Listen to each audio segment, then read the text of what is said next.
Hello. Hi. Hello. Hi. Hi. Hi. Hi. Hi. Hi. Hi. Hi. Hi. Hello. Hi. It is me. I am back with streaming. I told you I was gonna try doing this at least once a week. We'll see how long that lasts. Um, yeah, no, I still want to do more streams and stuff. So, and I figured, hey, what's the best time to do streams when you're doing stuff with art fight? That is absolutely the wrong color of this character. um, hi, how's everybody's week been? I have been good. I've been good. I've been so busy. Um, Today is my first day off from both of my jobs in like 2 weeks because my part-time job has been giving me more hours. And I work 5 days a week at my full-time job. Sometimes it could be 6 days a week if they need somebody to do Saturday and I volunteer for it. I think I've only ever done that once, just because that same week I only worked like half a day because I had an event to go to and they said I could leave early. But that's because I asked permission like a month before the actual said event. But I wanted to make up the hours, so I did a little extra work. But no, for today, for today, we are working on some art fight stuff. We are I am doing a revenge right now, but then I am hoping to get an attack because I haven't actually like attacked anybody at all this year so far. all of my all of like I mean, I guess technically revenging somebody is an attack, but in terms of like actually attacking somebody first, I have not done that yet. Everything I have done has been revenges, and part of it has just been because I've been so busy, guys. I've been so busy. I worked two 12-hour shifts this week back to back, and it was incredibly grueling. It was probably the most like on my feet feeling dead I have been in quite a while, but it's fine.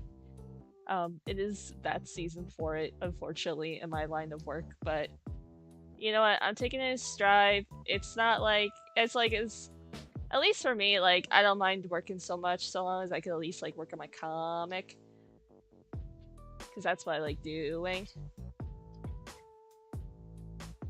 So, you know, things like that happen.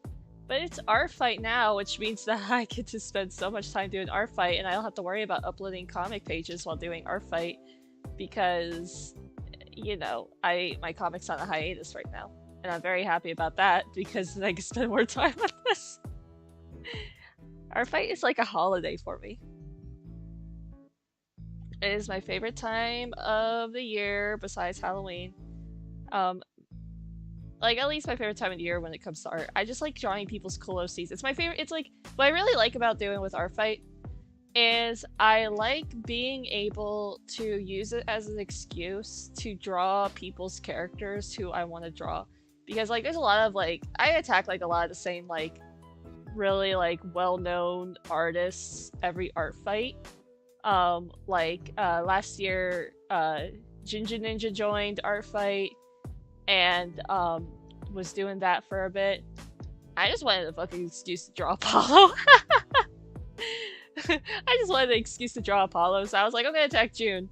But yeah, I do it with Star every year because Star's got some really cool OCs, and like when I have time to sketch in my sketchbook, and that combined with like the mental like space of being like, I want to draw a cast-off art or a Star art, hits at the right time, then I'll get inspiration to draw Star characters.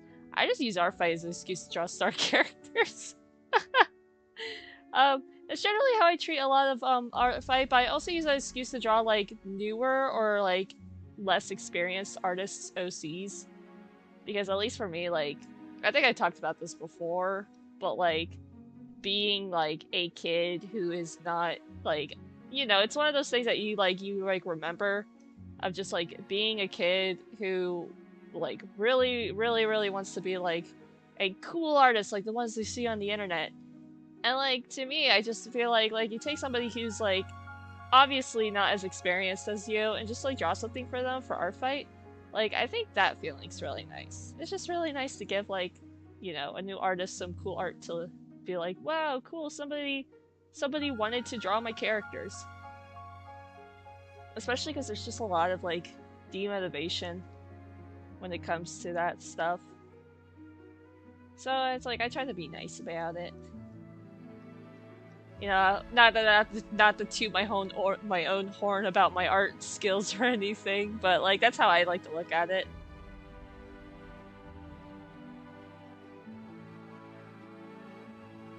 Oh, yeah, I forgot that I took his shoes off.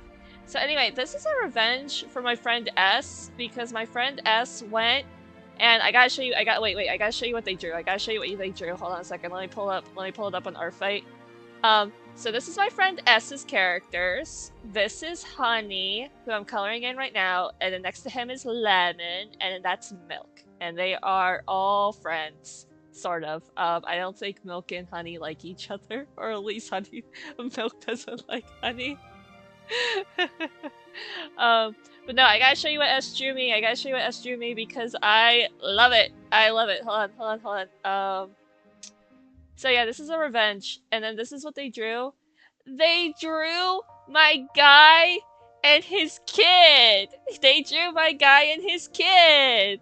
I love it so much! I like woke up this morning and I screamed. I was like, it's them, this is what I wanted. This is, our fight's over, everyone go home.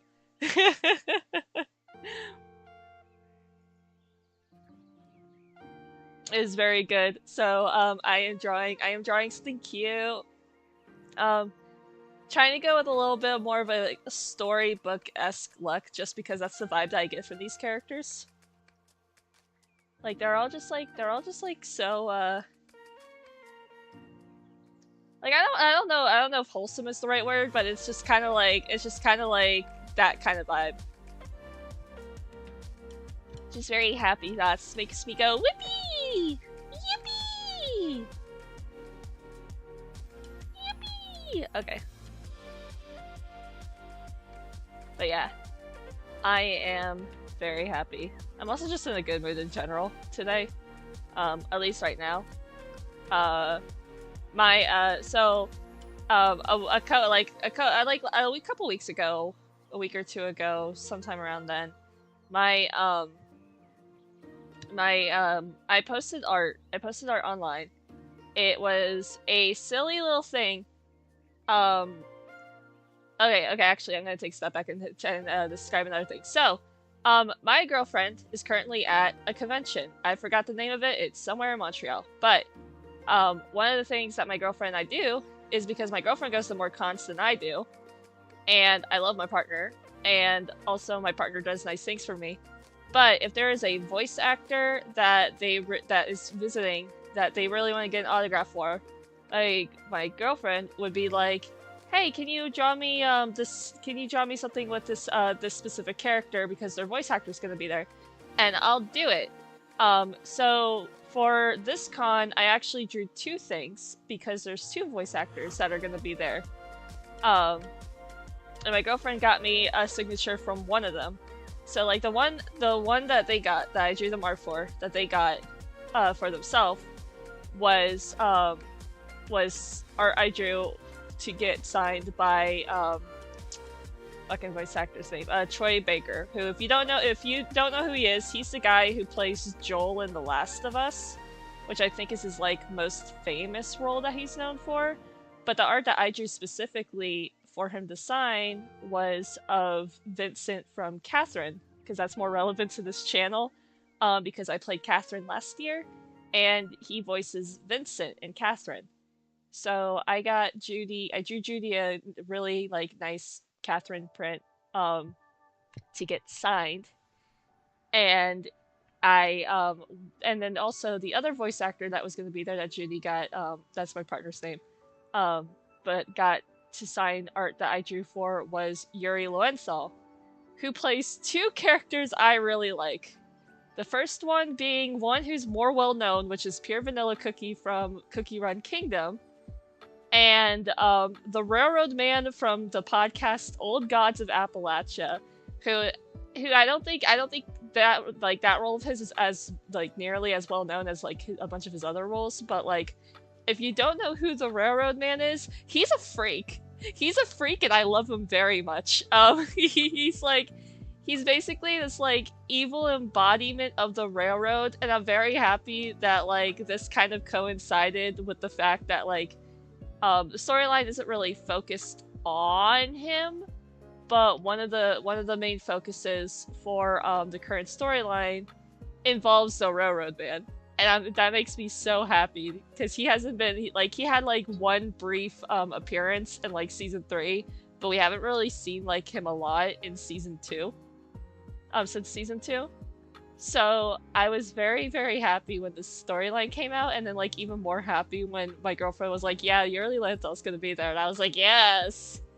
So I drew a really silly drawing that was me going like, because like now that Old Gods of Appalachia is back for seasons, I just realized this guy's got buttons, I gotta go fix that.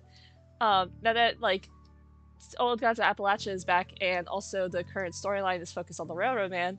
Like even before I found out that he was going to be at this con, I was milling in my head because like since the last time the Railroad Man showed up, and the current storyline that involves the Railroad Man, I was thinking of the worst crossover that would be only funny to me, which was just like put the Railroad Man and put the Railroad Man and Pure Vanilla Cookie in a room together, and just let them just do stuff.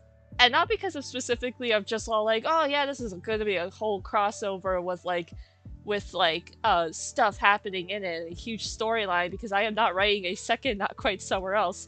But I was just like thinking about it as like, this would be very silly for me to just doodle in my sketchbook, because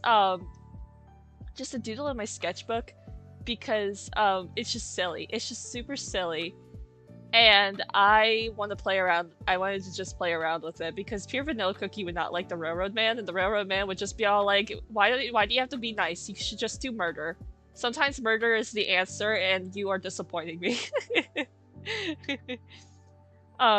So when my girlfriend was like, hey, do you want to draw something for him to sign? I was like, I'm gonna draw the world's worst crossover. So I was thinking of like that one meme of the like Garnet and Steven meme, where Garnet's just like, we're gonna have to kill this guy Steven, and it's Steven just going, damn. But I was like, but Pure Vanilla Cookie would not say that. He would not say damn. He's too much of a nice boy to say damn. Yeah, I know at one point he did run over Shadow Milk Cookie, but I don't think he would say damn. So I was like, I basically just kind of like modified the dialogue for that. So it's just like the Railroad Man being like, you sure you don't want to kill this guy? Yes!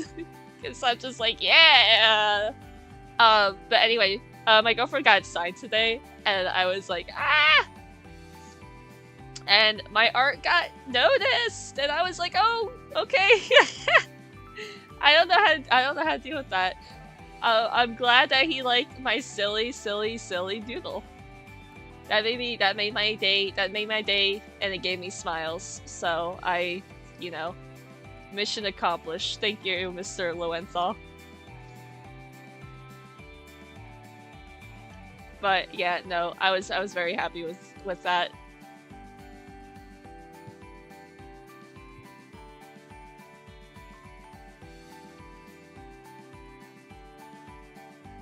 But yeah, it's just very fun. My goal is to hopefully finish this one tonight, which I definitely think I'm going to be able to, because I'm already on coloring. But, oops. I don't need to do it on that layer. I'm definitely going to be able to finish this one tonight, but I also am hoping to, excuse me. Also I'm hoping to be able to do an attack as well, and actually, like, attack somebody. Because I did, funny enough, because I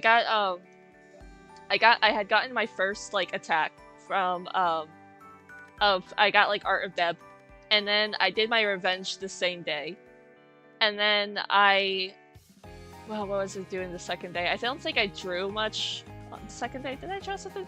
Yeah, I did. I did draw on the second day. I want this one actually to be on a different layer. But I drew on the second day, and then I was like, I did like a revenge because I had 2 people attacking me at once. And then I woke up to another attack today, and I was like, oh gosh. So I have not been, but like when I finished my attack on the first day, I was like, oh, I could just go ahead and do the, I just realized I forgot her fucking thingy-majigs. Ah! But yeah, when I was doing the attacks, I was like, oh, I could just, oh shoot. I was like, I'll do it. I started sketching it, but then I was like, oh, I'll just do it on a different time, whatever. And then I woke up and I had too many attacks, and I was like, oh gosh, I have to do these. So, yeah, that's the only reason why I haven't finished a single attack now, is because I started sketching one, and I'm going to sketch it, more so once, this is, you know, once this one's finished. I don't know if YouTube will like it. I'm just gonna put that out there now. And the reason for that is because it is a little it's a little suggestive. If you want to know what it is, I am drawing 12, who is actually Ray's character, and that was my first attack because I've been wanting to draw 12 since like last Star Fight, and I actually was gonna draw 12 last Star Fight, but I was getting like swarmed with attacks, so I just did not have the time. But this year that's like my goal is to draw 12, and there's a couple other characters I really want to draw. Like one of the ones that I got like bookmarked. I haven't actually like I actually have a file with the ref in it, but I haven't actually started drawing the character yet. There is a webcomic I read earlier this year, called Ghost Junk Sickness. It's a very good queer sci-fi comic. You should go read it. I very much enjoyed it, but there is a lady in there who is mean, and she's awful, and she's a cockroach, and she's also very hot, and I want to draw her. There's a mean, evil, hot cockroach lady, and I want to draw her. So that's what I'm doing. I'm gonna draw her after I draw 12, because originally, I actually saved a bunch of different. I saved like 3 refs to draw, because my idea was, one, I was gonna have more time than I did to draw characters. I only drew one thing on Wednesday, but I was gonna be able to draw more characters on Wednesday, and I would draw multiple characters, and also that the site would be down a lot. And actually was not down a lot on the first day, at least on my end. It was more so on the second day. But I saved 3 refs beforehand because I knew the site was going to crash, and I was like, I want to be able to have characters to draw when I'm, like, you know, waiting for the site to load. And I'll see what I get done. So I saved 3 refs. One of them was the one of 12, which I'm going to be working on after this one. And then one of them was actually funny enough, of these characters. I was actually, before S attacked me, I was originally planning on drawing these 3 together as one of my first attacks, just because I was just randomly scrolling through, and they were the ones I landed on, and I was like, guess I'm attacking S really early this hard fight. And then S ended up attacking me first, so I was like, oh, funny coincidence. And then I also, where are you? Okay, you're behind that. Okay. So yeah, and then I had hot cockroach lady saved, because I just picked 3 random refs. Well, I picked 2 random refs because I immediately was just like, I'm drawing 12 first because I didn't get to draw 12 last year, and I really want to draw 12, so I'm drawing 12 this year.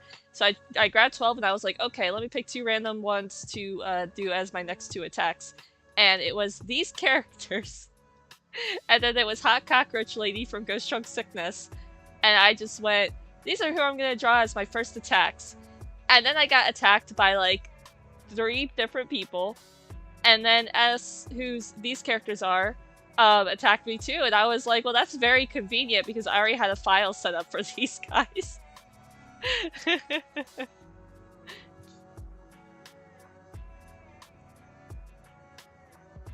So now I am just getting part of these guys done. And we'll see how it goes. We'll see how it goes. I have a very specific vibe I'm kind of going for, so we'll see.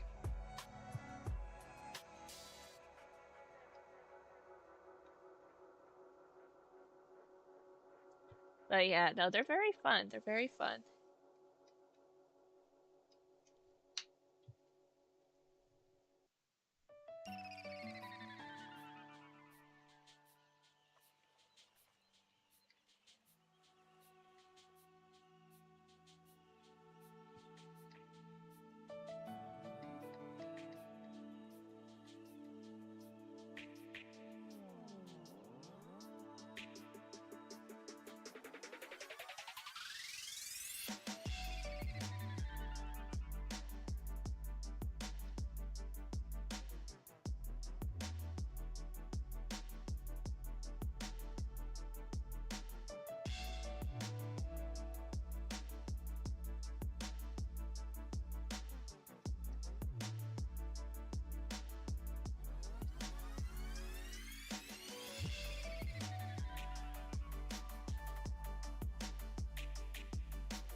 But yeah. I am very excited to see where our fight goes this year. I don't know. I mean, it's been pretty fun now. I'm hoping that the site like loads a little better, but we'll see. We'll see.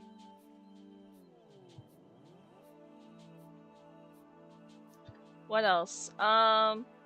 Oh yeah, I got back to listening to Critical Role. Maybe this year I will finish. Maybe this year I will finish Vox Machina. Maybe I will finish Vox Machina, and then I could be like, I have finished Vox Machina. Now time to listen to 2 other campaigns, and maybe campaign 7 will start by the time I catch up. Maybe. They're like, what, like almost 30 episodes into campaign 4? I am trying, guys. It's just so hard for me to sit and listen to D&D podcasts while I'm drawing. And if they just uploaded Vox Machina onto Spotify, I probably would get through it a lot faster. An acquaintance of mine on another server got me to start listening to For the Gods because I got them to listen to like Camp Here and There and High Night, and so they recommended me For the Gods because the new like season started. And I was like, you know what? Just because you did take my suggestions and listen to them, I'll take yours and I'll make it the very next thing I listen to after I finish my High Night re-listen. So I finished that and I started listening to it, and that was like maybe a week or 2 ago, and I'm already like almost done with the 3rd episode.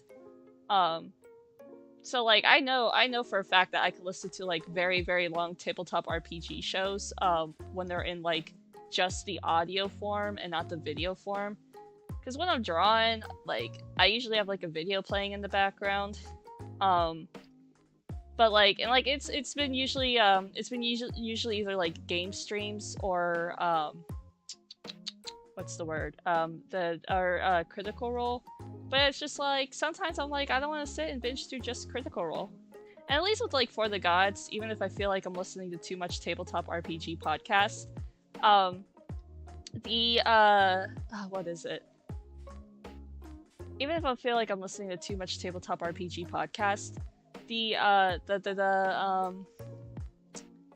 I have other shows that I like take a break to listen to, like, because I would go back to For the Gods when none of my other shows that I listen to is updating. Not because I don't like it. That's how I've always done it with podcasts. I don't like binge through a new thing and then listen to everything I missed. I take a break from the thing I'm binging through to listen to the new stuff that I am listening to. So that way, sorry, I just got a message from my family.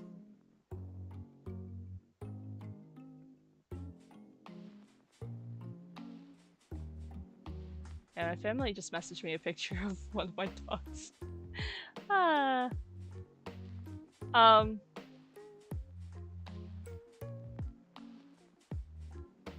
Yeah, no, so what was I saying?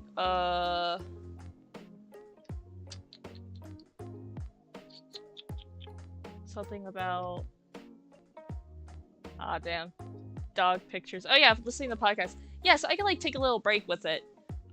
It's very hard for me to do that when there's a bunch of stuff that's coming out that I want to listen to, and all of it's like hours long. When in like video form.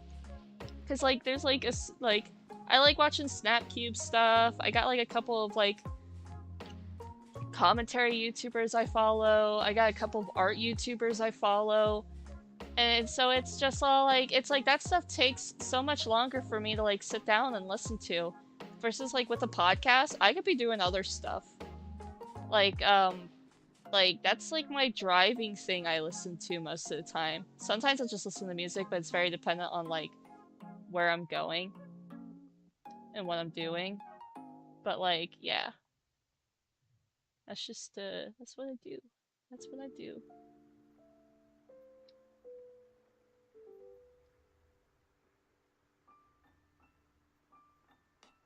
Why am I getting sent so many pictures of puppies? Parents are sending me so many pictures of puppies. Okay, drink some water. This isn't water, this is a twisted tea.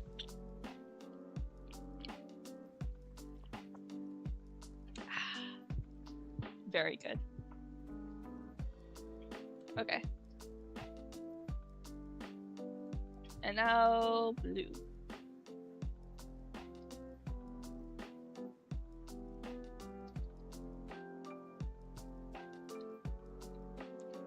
And then I want this one.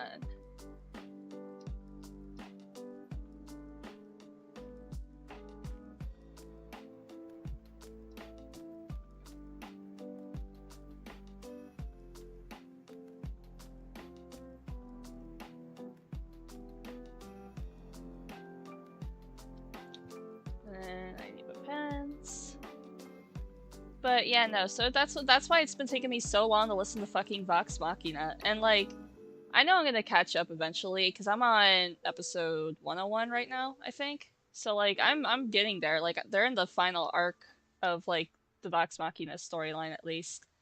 So, and then I was like thinking about it, and I was like, well, if I could get through Vox Machina, and I could like get through like, I think it was like the first 21 episodes of Mighty Nine, on like, you know, on video, I can just start listening to it in audio form, because that's where they have it up to. That's where it starts out at. And I can just get through episodes a lot faster that way, and not be taking, I think at this point, like 2.5 years to listen to one campaign. And I'm like, please, why is your show so long? And I could just call it quits and be like, well, there's a TV show for it, so I don't have to, I can just go watch the TV show and I'll get the gist of it. But here's the thing, guys, I am not a coward. I will listen to all of Vox Machina and then never again.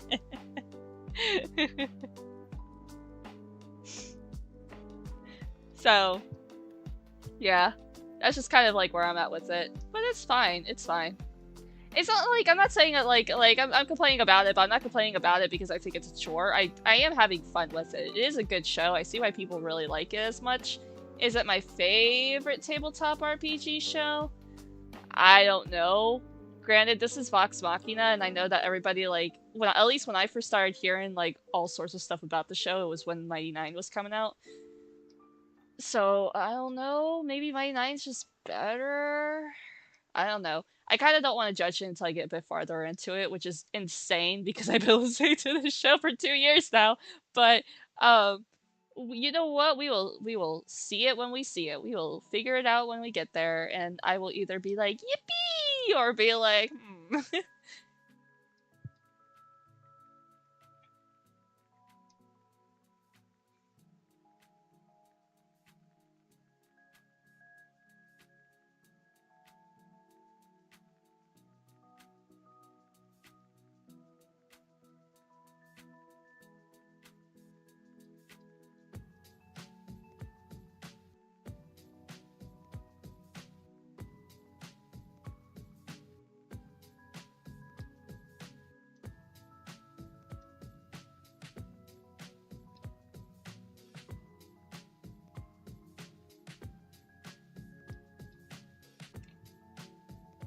There we go. I think I'm done with this one. So now I need to do this layer stuff.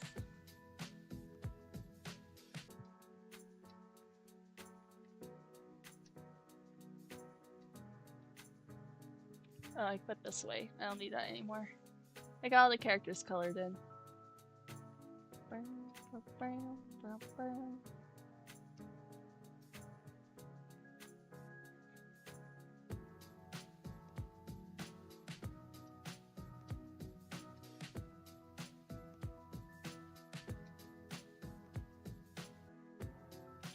And I need to get the trees covered in.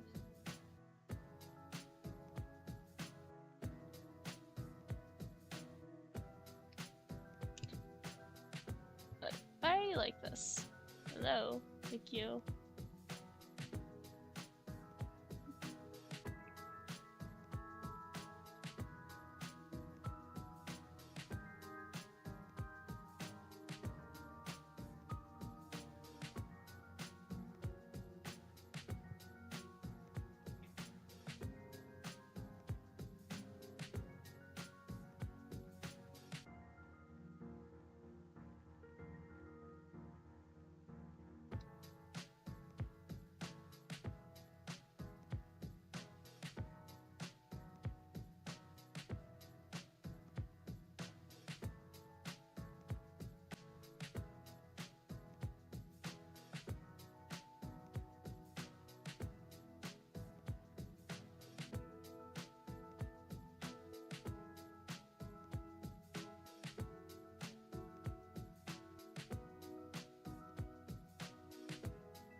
Sorry for being quiet. I just don't really know what to say at the moment.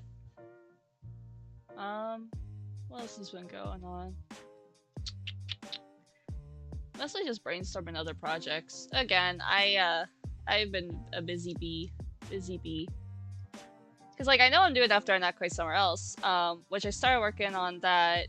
Next update's gonna be like 4 pages, so it's not gonna be a big update, but I've just been too busy working on it. Because I'm also working on a short film, so not one that I'm like the director of. This is one that I talked about in that like art and story things I like video, Magnet. I'm fully on as a background lead for that, so I've been busy with that. So unfortunately that's been pulling me away from Not Quite Somewhere Else a bit, but it's fine because I am very excited for when this film gets done, and I can't wait for you guys to see it. It's gonna be really cool. It's gonna be really cool. I'm very excited. I've been working on some of the scenes for the later shots, so the hypothetical, hopeful, and like when the film will be done will probably, I think the end is like the goal is for like end of this year, so like December. But yeah, we just take our assignments in stride and get through it. We had a bit of a break because of Juneteenth, and also because of the Amazing Digital Circus ending. Because we've been having work meetings, and usually on those work meetings is when we would get new assignments, but we skipped a meeting, so we had a big old break. But I just finished one background, and hopefully I will start another one very soon.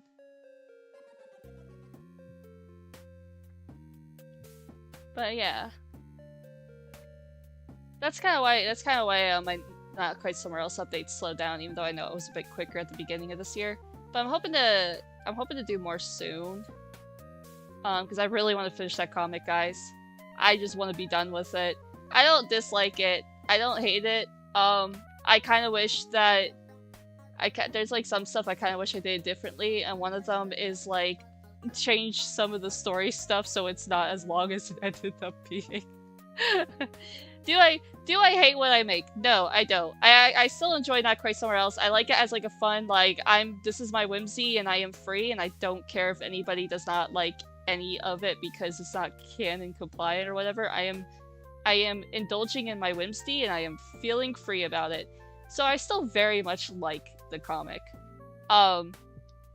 I just want to be done with it because I don't draw a lot of Magnus Archives stuff anymore outside of this comic, and I even am in the process of rewriting some of the characters that I made for the Magnus Archives into original stories. Like, I made a whole video about Denver's whole thing now, but Cecilia is also going to be in Ashendo.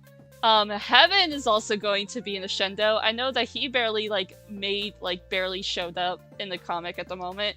But yeah, no, he's an Ashendo character too. I moved him and an old Fallout OC of mine named Cordelia, who actually, like, hold on, I need to actually pull up art of both of them, because this was something I kind of, like, realized, when I was, like, brainstorming. I was just, like, brainstorming some stuff with, some characters, and I just kind of went, like, hold on a friggin' minute, where is Heaven? There you go. Okay. So this is Heaven. And then this is Cordelia. Cordelia is a very, very old OC of... Oh, no, I did not want to copy my Heaven. But, like, this is Cordelia. That was meant to be on a separate thing, but oh well. Anyway, this is the two of them. And I was just kind of like, they both are very similar levels of just, like, weird religious stuff going on. They could be siblings. So I was just like, hey,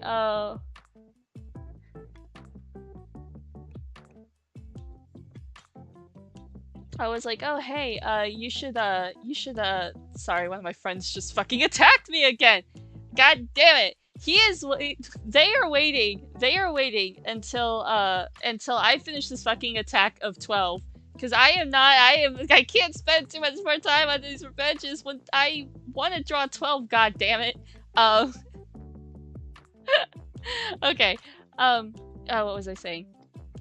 But I was like, they could be siblings. They're both like similar levels of just like messed up, except Cordelia is a fanatic, but she's not an idiot, whereas Heaven is just kind of narrow-minded. And I was like, this is an interesting dynamic. They're gonna be siblings, and I know exactly where I'm gonna stick them in. So I want to give Cordelia a little bit of a redesign. Mostly like take the like Fallout New Vegas like Legion stuff out of her story things, and a couple other design stuff I want to change. And I'm thinking of making her and Heaven twins, but maybe not like identical twins, just like just twins. And I think that'd be very fun. That's a very fun dynamic I want to explore with Heaven and Cordelia. And I know exactly where they're gonna go. Which actually is that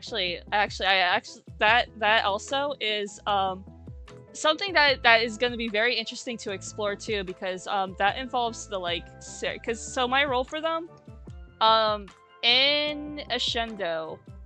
So I talk a lot about the capo, but I don't really talk a lot about the like other major city that I've thought about in Ascendo. So there's another major city that's an orderly city called Seraphim, and Seraphim is kind of like, think of like your most Victorian era Bloodborne-esque kind of city. Like think of that kind of vibe. That's Seraphim.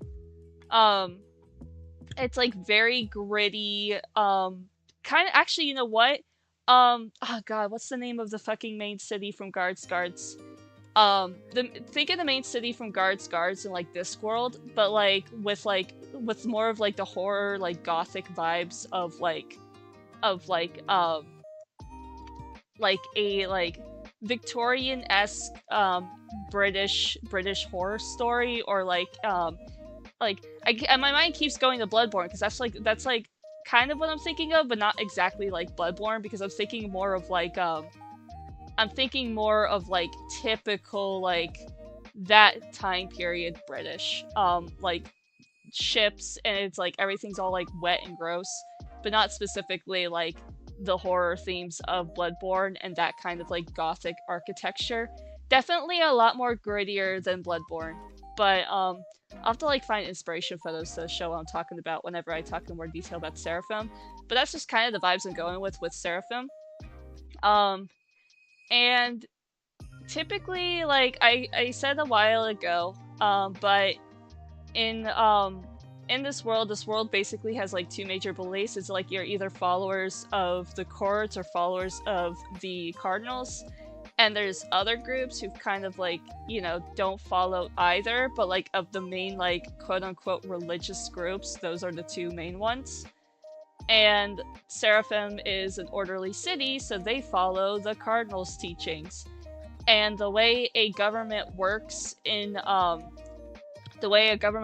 very city dependent, so they don't have like the cardinals are not like, this is how a government should work if you are like part of our beliefs. They just teach a specific thing, and everybody else makes everything up based off of like those teachings. And as long as the cardinals are appeased by what's going on, then they just keep doing their own thing. The like necessary political mumbo jumbo going city to city, kingdom to kingdom isn't necessarily a forte of like either pantheons. They kind of don't care about that. They just kind of have their own thing going on. They're like, we want you to abide by this, and we would be very upset if you don't. Basically, their idea of like more of like how it's more of like a magical basis of things, and rather than just like a like social belief of things. But like, you know, naturally when these things come about, people take it in one direction or another. But like, that's just basically my long way of saying that like politically, the cardinals and the courts don't really give a fuck about politics. Which is to say that like any city that follows the courts or the cardinals will have their own way of deciding how their governments work. like in the capo's case, because the capo is mostly a school, the capo only has one person who kind of acts as a principal, but a like leader of a society, of a Cordian society, typically is called a curator.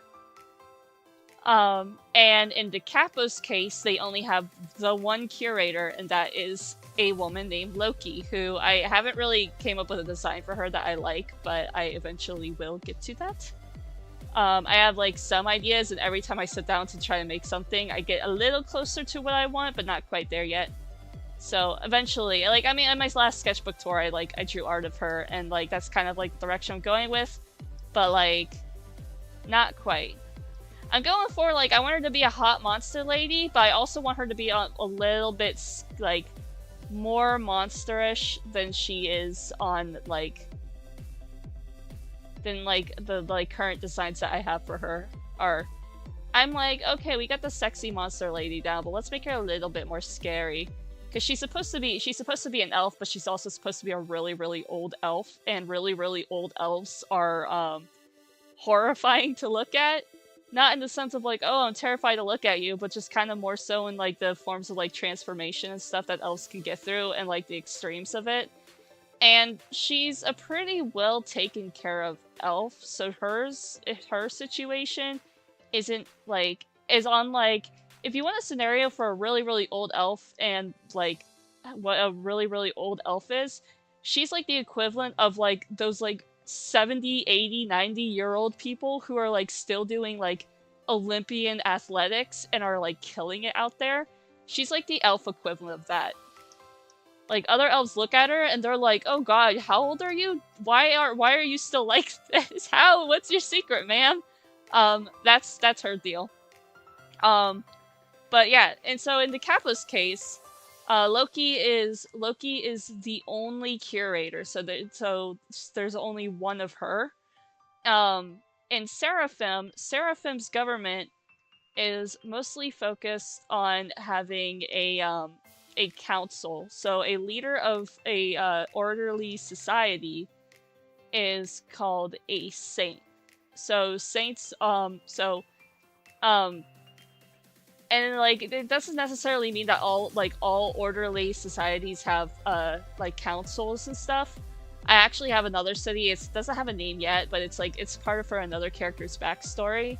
But I have another city where that one character's involved with, that their whole thing is that they're also an orderly society, but their system is more like monarchical, and so they have what's the word? They have like one ruler, and it's like one saint. They don't have multiple saints. They just have the one saint. But like that's how it is for them. And in Seraphim's case, they have a council of people, and the way Seraphim's council works is that they essentially have like a big kind of like Vitition City-esque like area in Seraphim where the council members, where all these saints live. And it's typically the saints and their families. The Seraphim saints wear masks because they think that like identity, like duty transcends identity. So they don't really care about like, like flashy photography. They basically, Seraphim's whole thing with their saints is that they try to be as humbleizing as they could when out in public. They very much want to appear as these like, I don't want to call them like for the people, because they actually are not the best in everything. They do like some really fucked up stuff, but like more so in the case of just like they want their duties to appear separate from themselves. They kind of have like this disattachment of like who they are as saints versus who they are as like people. And there's some saints who will like take things too personally and some who don't. And so like the masks and like blocking their identities from people in the name of duty is kind of their way of detaching their duty from their like personal lives. It's not always successful. Naturally, it kind of is like in a way sometimes can be an anti-accountability thing, but at least the way of like when a new saint appears, when a new saint is made in Seraphim is there's 9 saints, and they basically have the role until they either die or step down. And it's passed down by family, but in Seraphim's case, when it comes to family, it's passed down from the parent to the oldest kid. The families of whoever is a saint, so like essentially only though they're like their spouse and their children can live in this like Vitition City-esque area, whereas like, you know, any uncles and aunts live outside of the city. I mean, not outside in like the rest of the city, not like, oh, you're banned from Seraphim if you're related to a saint. No, just outside of that part of the city. And like the kids can like go and have their own lives, and they can even leave if they want to. But the oldest typically is the one who takes the mask up once their parent dies and becomes the next saint. And that could be like, you know, anywhere from like as a child to or a young adult to like somebody who's in like their 40s or 50s whose like parent finally died. God forbid you're an elf. Because that could be hundreds of years. But yeah, no, so that's their thing. So that's how their government kind of runs. But it's like, if they're like tying it back to like talking about making Cordelia and Heaven twins, and also both of them being members of this council, that's like very interesting, because then that would mean like, oh, their parent died, and now they both are saints because, their parent died. But it's like, but there's only 9 members, because the reason why there's only 9 members of the council is because it's, you know, to represent the 9 cardinals. So they're like, there's only 9 cardinals, so there can only be 9 saints. So that makes me wonder, like, in that case, did like another cardinal step down, or was there like 2 deaths, or are they like considered one saint? Like that's something I would have to think about. But like that's like fascinating to me in like a writing sense. So I'm like, ooh. Ooh, I want to see where this goes. But yeah, no, that's essentially like a lot of like my Shendo like plot stuff. It's just like sometimes I'll just like throw 2 characters together and I'll like come up with something, and I'll be like, hold on a second, hold on, we're cooking here. Like for example, I have 2 characters who I'm currently working on. So I have like a set of children characters, and they got a bunch of story stuff together, and each of them have their own like arcs. But I have one who's been kind of giving me a little bit of trouble. And he's not a character I could just like write out and be like, you're not going to be in the story anymore, because he does have some really important stuff with a couple other kids. His name's Kieran. I've drawn him a couple times, but not a lot. No, that's not really a bush. But Kieran is this like, he's this little elf boy, and I'm very interested in like figuring out his story. I just haven't really figured out like a story for him that like fits him. And I'm just like, what am I gonna do with you, kid? Because I don't know. I don't know what I'm gonna do with you. And then I have this other character who I'm working on. I gave him a title originally. You'll probably see it because I doodled him a bunch in my sketchbook, and I'm coming up to a design that I like, but not quite yet. At the moment, his name is Tulia Aso. He is a familiar, which familiars are the name of like the animal people in Ashendo. But he is a divine question mark. I haven't really exactly like explained his whole deal yet and figured out how it works, but he basically collects divine. He collects divine, and he basically calls himself a hound master. He's very into just like collecting these individuals as like basically pets. He's got a weird thing going on. But he has story with another character named Grace.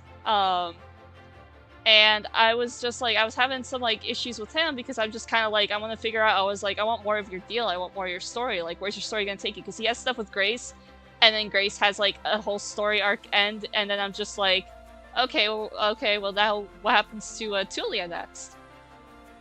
And so I was like just trying to figure it out. And then going back to that case of like sometimes you just need to throw a character at another character, I was like, okay, okay, I'm stuck on this one character, I'm stuck on this other character, let's throw them together, what do you two do? And I'm like, oh, actually, this dynamic is really interesting, hold on, I could do something with this. And I was like, well, how do these two characters work? Because, the thing with, Kieran is that Tulia would have no interest in Kieran whatsoever. Tulia would have interest in all of Kieran's friends, and Kieran's whole thing is also Kieran wants to be a really good vocalist, which is like, if to use D&D terms, like, you know bards that only use their voices, that's basically what Kieran is. Like, you know, like, College of Whispers, but instead of, like, whispering, it's, like, singing. It's all singing based. That's, like, what Kieran's whole thing is. And Tulia would just find that boring. Tulia would have no interest in Kieran.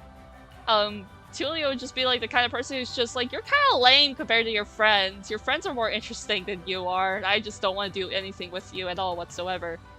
And at the point where, like, I would have Kieran and Tulia's stories, like, meet up, Kieran would be going through some very personal character development. That definitely, Tulia being like, actually, you kind of suck compared to, like, these other people who are important to you. I'm gonna go bug them instead, would probably make him not very happy. And that's really as far as I could go with it, not because of like any spoiler stuff that I don't want to talk about with the Shindo, but just mostly because I haven't quite figured out where I want their story to go.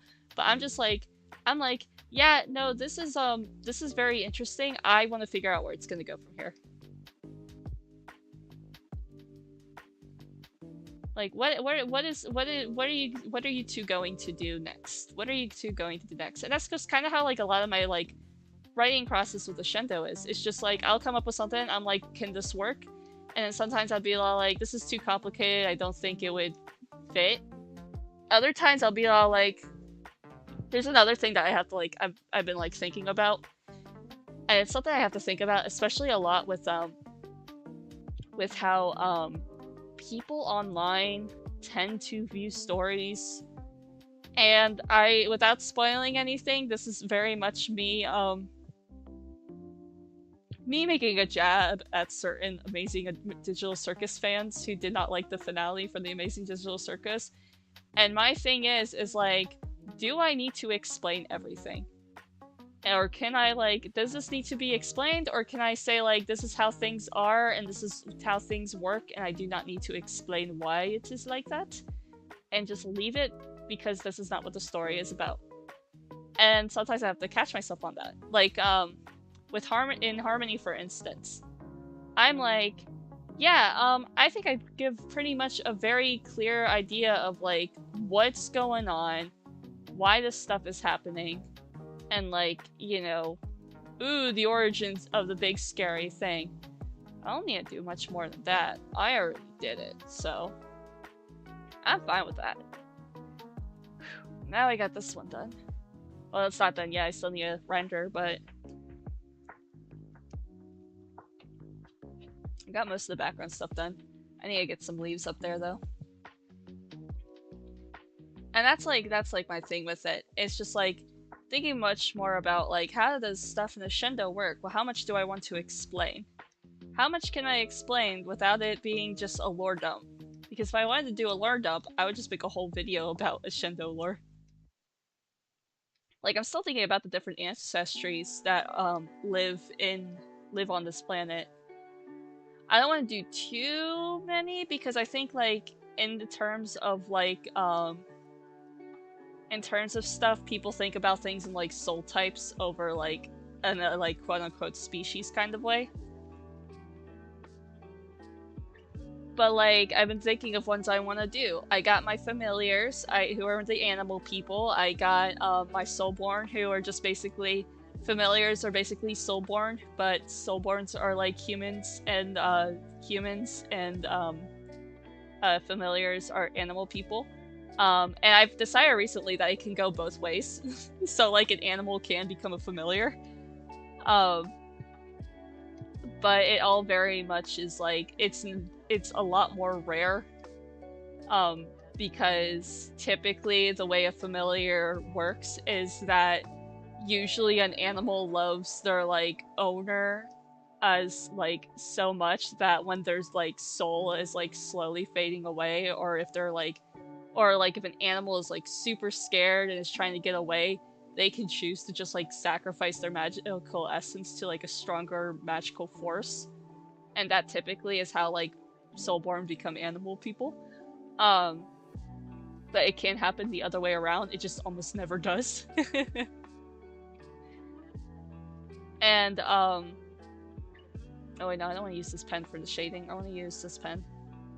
Actually, wait, no, I want to do like a brushy shading for this one.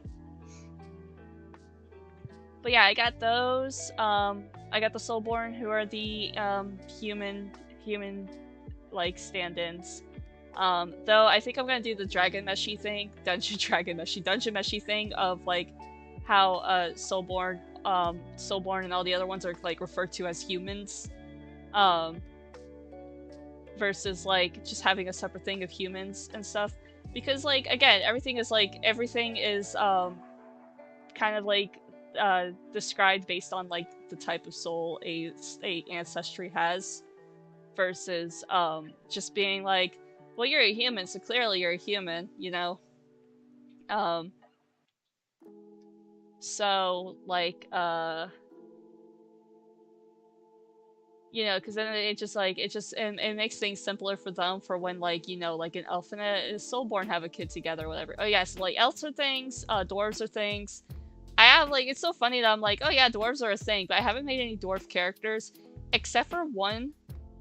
And then another one who I keep forgetting about. I have a like, because a lot of the characters in Ascendo, and I do want to make a video about that because I think it'd be fun, like designing wise and like talking wise. Of like, I have some like old D&D characters who I either never got to play as, and they've just been like living in my head, or I have played as them, but now I'm moving up to an original story for Ascendo. Like Tallahassee was one of those characters who I never got to play as.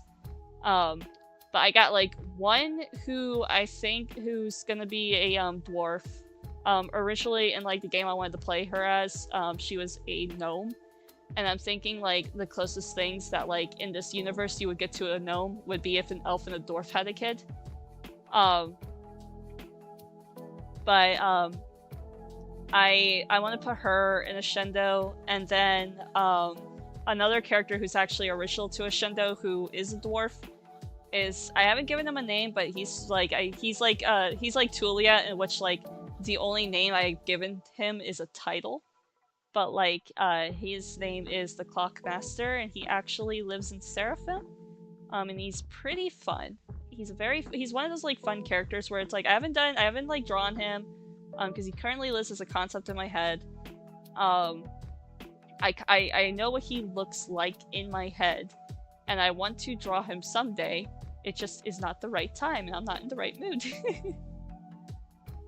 But I will. I will.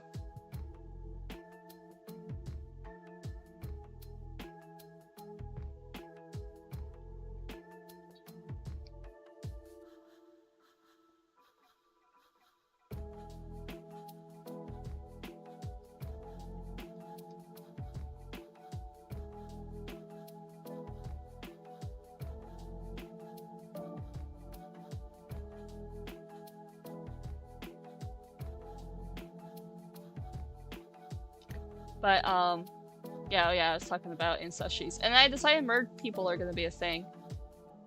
Mer people are gonna be a thing, and then I'm thinking of making, like, a subspecies of mer people who are sky people, because I decided that, like, mermaids moved into the sky.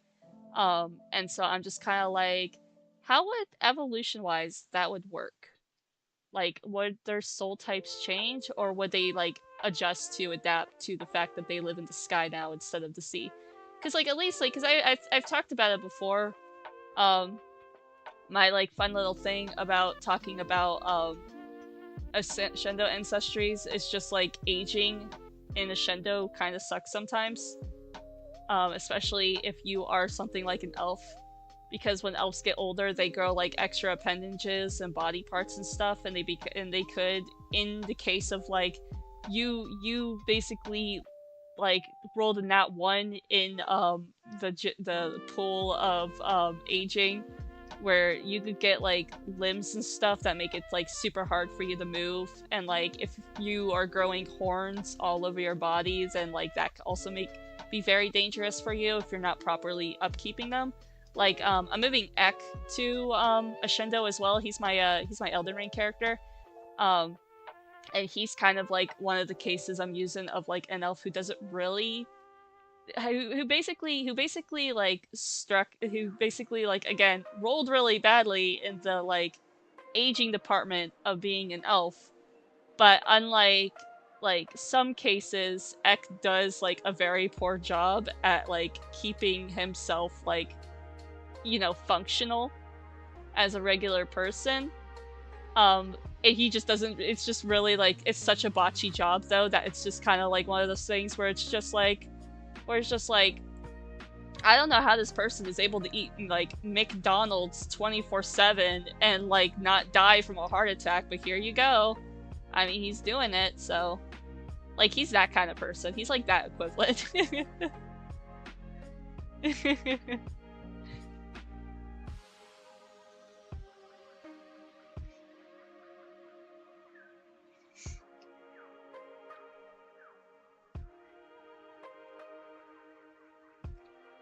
But that's stuff with that. But yeah, it's like a Shendo again is like that's something that I'm like focusing on making a thing with it right now. Though I am like thinking of like how whenever I'm like I want to start making this into a like a project, like how I want to present it. Part of me kind of wants to go like pseudo anthology, with it, of like in like the way Old Gods of Appalachia does it, where it's like I do the story in like chunks, and I focus on like a chunk of it at the same time, and sometimes it's linear, sometimes it happens at a different time and different place. But it's very, very dependent on like what I want to do. What do I want to do? I don't know yet. I'm not looking to make it into a thing right now though, so I'm just kind of fine with playing with it. Because I got 2 other projects that I want to do with, I want to make into actual things before I do anything with a Shendo. Just because I feel like they would be simpler, and also, like, at least with working on one of them, they would prep me for some stuff that I want to do with a Shendo, so... It's like a practice project. Except it's not going to be a practice project because it'll be a full-on thing. So I got my next project I want to do after, Not Quite Somewhere Else. Which is going to be another webcomic. But this one's going to be different. This one is going to be in the scroll view of, the way Webtoons does their webcomics in Tapas. It's going to be that kind of comic. And that is because it is a romantasy isekai meets time loop murder mystery thriller. It is about a content creator who makes videos about comics she reads online. She found the absolute worst webcomic she had ever read in her life, made a whole video like scathingly reviewing this thing, tearing it to shreds. And then she gets murdered, and she wakes up into the exact same world of the webcomic that she had just read about, and is like, God damn it, I'm an isekai protagonist, I can't believe it, and it's gotta be in the like worst comic ever, I wish I was dead instead of in this fucking comic. But things in the version of the world she is in compared to the version of the world she read about is weird. And she kind of realizes right off the bat that something is very, very, very off about it. So she goes to bed at night wanting to figure out what the heck is going on. But when she wakes up the next morning, she is now back at her apartment in front of the computer, having just uploaded that video about this webcomic that she hates so much that she read. And for a moment, she's like, oh, it's just a dream. I must have fallen asleep while this thing was uploading. Except, now, she is hearing the voice of the main protagonist from that comic that she hates, and finds her living in her computer. And it is a time loop murder mystery story, where the main protagonist basically has to go through both, like, the exact same day in her world, over and over and over again, while also experiencing the events of the comic all over again, except changed from the ones that the way she remembers it in the comic, and having to go and just, like, figure out, like, what's going on, why am I being murdered, and then also the most important question, what's gonna happen when I catch up with the story? And I'm very excited for it. It's probably not gonna be like, I'm probably gonna start it after Not Quite Somewhere Else is finished, because I've been, like, slowly getting stuff together with it, but I'm not really in a rush for it, because I know exactly how many more updates of Not Quite Somewhere Else I got left. I got at least another, like, 10 updates left of Not Quite Somewhere Else to do before I could work on this thing. And that could be as long as, like, anywhere from, like, 4 pages, 3 pages to 20 to 30. So I'm not really rushing into starting it. I'm definitely not gonna, like, start working on anything with it until I finish Not Quite Somewhere Else. And I probably will take even longer break between, like, you know, posting anything from it publicly and actually starting it as a public thing for a while. Just I need a break from working on 2 webcomics.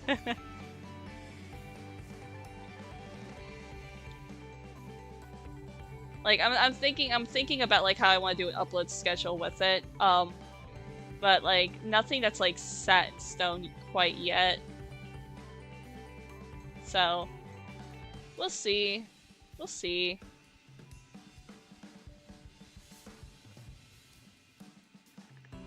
But I'm very excited for that.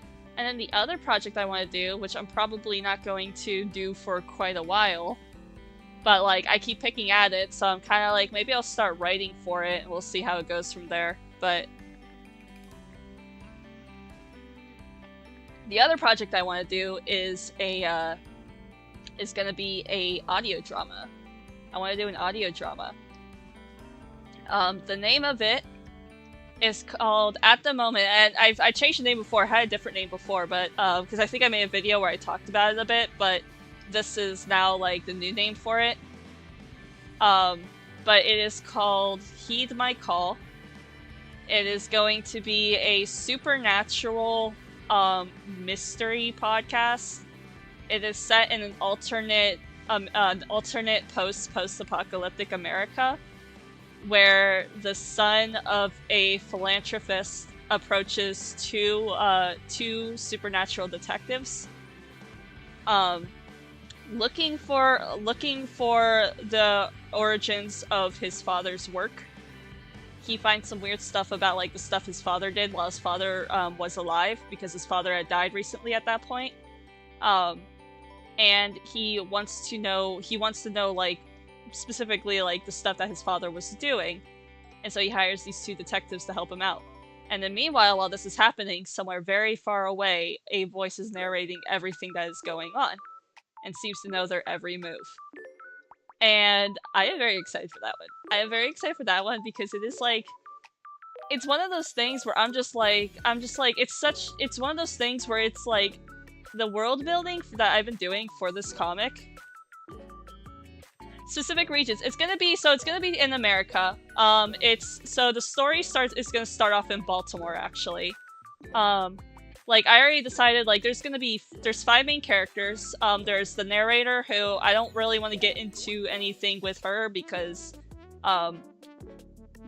I have some very specific stuff for her and I do not want to talk about the narrator except that there is a narrator. But then there is the 2 detectives who are a pair of twins that live in Baltimore. Their names are Emily and Elias. And then there's Silas Quick, who is the philanthropist's son. The philanthropist, I forgot to mention, he's dead. But it doesn't take place only in Baltimore. It takes place, like, it's gonna take place across, like, specific regions of America. It just starts off in Baltimore. One, because I live, like, 20 minutes away from Baltimore, so that is, like, a city I could easily write stuff for. But, like, 2, I had to, like, make up 100 years worth of fake lore for this fucking thing, and I'm still not done with it yet. Because it's like I said, it's a post-apocalyptic America. Essentially, like the apocalypse in this world, what had happened is that in the 1930s, a huge series of like supernatural events happened across the world, and it just kind of like, depending on where you lived, it either like changed some stuff or utterly just completely decimated everything. So like the United States, for instance, was one of the ones that were hit the hardest. They basically they had 2 major things happen. One of the things that happened is that there was a huge storm. This is during like the middle of the Dust Bowl. A huge dust storm that just basically grew rapidly from the middle of the United States out. And it was covering everything in just like this completely thick storm of dust that like was just killing things. And the only reason it did not reach like half of the East Coast was because when it finally was reaching the Appalachian mountain range, the thing with the Appalachian Mountains is that they're shrinking. They get a little smaller every year. But in this case, they grew, and they grew very, very, very, very, very, very, very tall. And like in the way that like I forgot what mountain range it was in Australia, but the way the mountain range in Australia like kind of keeps water from getting into the desert, the Appalachian Mountains basically kept this dust storm from engulfing like most of the east coast of the United States.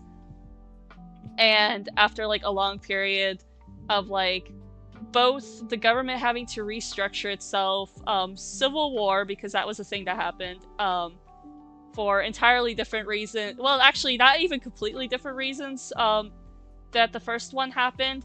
More or less, it was a civil war for civil rights, basically. But like, I had to like rewrite wars and stuff. Like, World War II never happened. The Korean War and Vietnam War never happened. I had to like think back of just like what realistically would and would not happen in the United States if this was like a scenario. At least in the terms of like where my story starts off at. But yeah, no, so they had all that stuff happened. But yeah, it wasn't just like the United States that they had it. It's not like everybody, all the other countries in the world now have like a giant dust storm. Like different stuff happened. Like parts of northern China and Russia now just like randomly has like random regions of that like those specific areas would have like random bouts of like amnesia. So people living there and even people visiting have to like have like a bunch of their whole lives recorded on recorders. So in cases where like and they have to get used to like recording their lives every day. Because in a case where, like, they just completely forget, like, who they are and what they're doing and who the people around them are, they have, like, backlogs of, like, this is who you are, this is why you don't remember everything, and have to, like, remind themselves of that. And people just live like that out there, in this fantasy world. No, mountains don't shrink because of climate change, they shrink because of tectonic plates. It's just from the crust moving around. That's not why mountains shrink. Because I think the Himalayans are getting bigger and the Appalachians are getting smaller, if I remember correctly. I don't remember. It was like it's been like years since I last looked at that like information, but that was just like something I remembered, and I'm just all like, well, now the opposite happens in my fantasy world, fantasy alternate world. But like that's a thing. Africa has like megafauna. Um, Europe, most of Europe had like suffered like basically like a mass like violent hysteria. So they got like a huge major death toll by like the end of like the first year since the like whole supernatural events happened. And I'm gonna come up with some other stuff.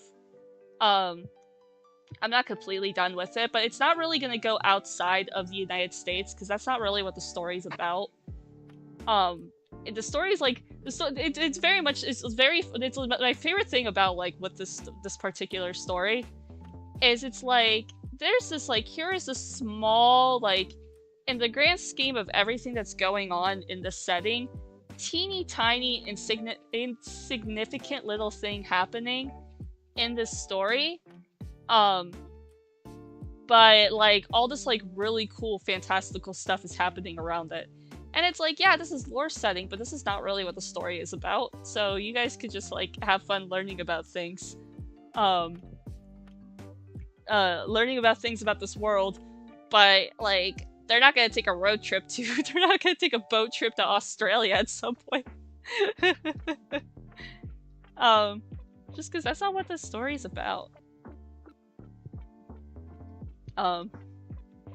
But yeah, I mean, like, you know, that doesn't necessitate, like, short stories. Like, I do have, like, a pair of characters who, like, very explicitly are like, yeah, we're from Japan, and we have this, like, whole complete storyline about, like, why we, about, like, our time in Japan and then why we're, like, now in, like, Seattle. But, like, they're not gonna go to Japan.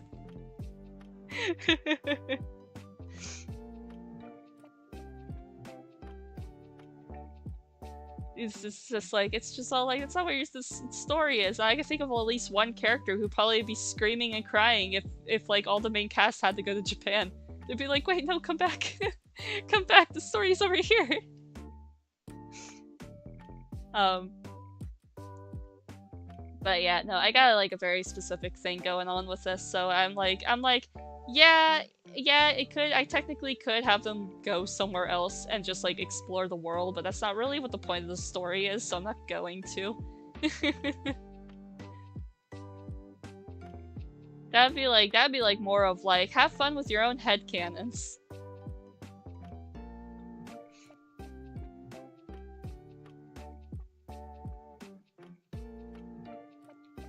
But yeah, no, so that's like the other thing I want to do. But I'm gonna do the webcomic one first because that's the one that I feel like I got the most stuff thought out for. That one's also gonna be definitely a lot shorter.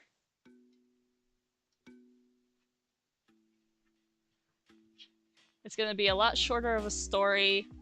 It's gonna be a lot I wouldn't say a lot simpler of a story to tell, but it would be at least like, you know,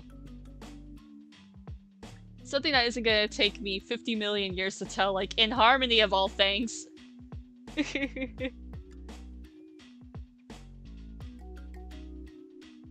God, just thinking like, oh god, this comic's gonna be like 50 chapters by the time I'm done with it. Why did I do this to myself? Why did I think this was a good idea? It's my child, but why? Why does my child have to live to be like this old? Take that out of context.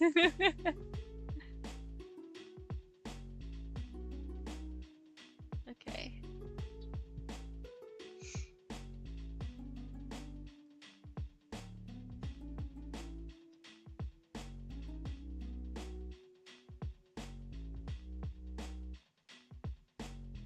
Sippy time.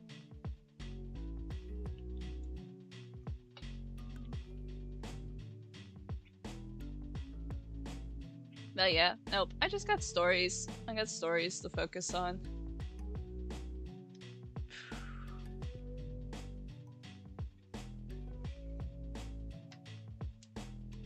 I've been working on art fight stuff all stinking day.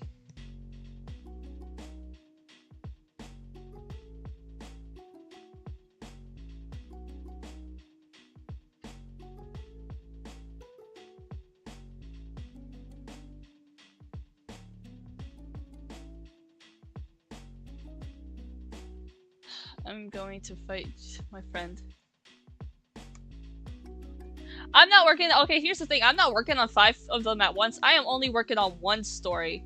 Well, 2 stories actually, because I got my fan comic.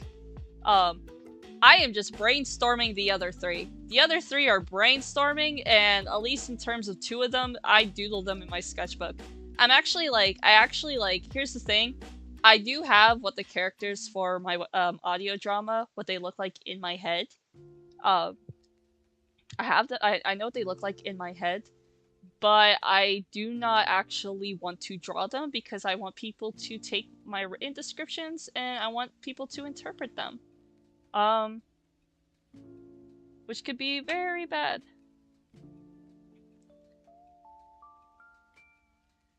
It's good. I mean, it's usually like what I do when I'm like working at work, or just like doing chores or whatever, is I'm just like brainstorming story stuff.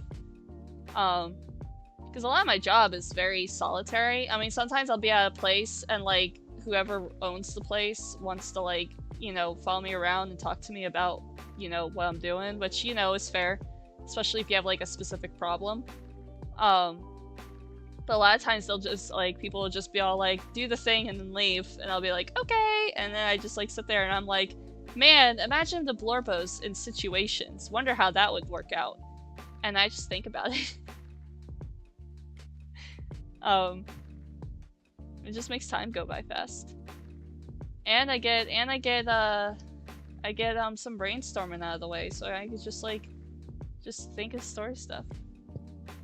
Yeah. In general, genuinely, the thing that saves you is just having a brain that can focus on the project and just like sit. This is like the one thing I like with having multiple things to think about too, is like if I get bored of one, I can switch to the other one and pivot to like where my brain lets me go when it comes to like thinking about my project stuff. Like, for instance, if I was only working on Inharmony and I only thought about Inharmony constantly, I probably would drive myself mad. Because there's only so many times I can think about a thing that's going to happen in the story before I get bored of it, and I really don't want that to happen. So I like having multiple projects in the back burner, because then I could just think about them. And even too with like, stuff that I don't even have like of things, even for like things that I'm just like, I want to make this kind of story someday. And I have like bits and pieces of a story, but like not really like the meat of a story. Like, with the audio drama I want to make, that thing I've had like brainstormed in my head since like 2022. I was like, this is the kind of audio drama I want to make. This is what it's based on. And this is kind of the stuff I was going for aesthetically. But I was just kind of sitting there and I was like, well, there's stuff missing in this that doesn't feel right, so what is it? Well, I mean, I don't usually like, that's the thing, it's just kind of like it's just finding like what you want to do. Like, for me, it's easy for me to brainstorm when I'm doing something while brainstorming. Like, it could be as so much as just like taking a walk and listening to music. Genuinely driving while listening to music, I've come up with so many ideas. Like, my OCDs. Let me fucking tell you how I came up with my OCDs, for example. And I'm pausing the music because music is very important to this. And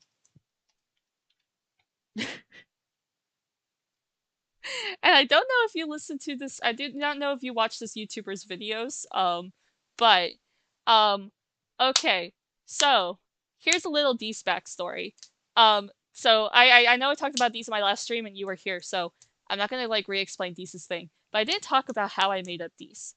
So there was a song that came out at the end of last year from a YouTube series, and I don't know if you know which one I'm talking about, but I will soon be playing the song, so gotta wait until I get there.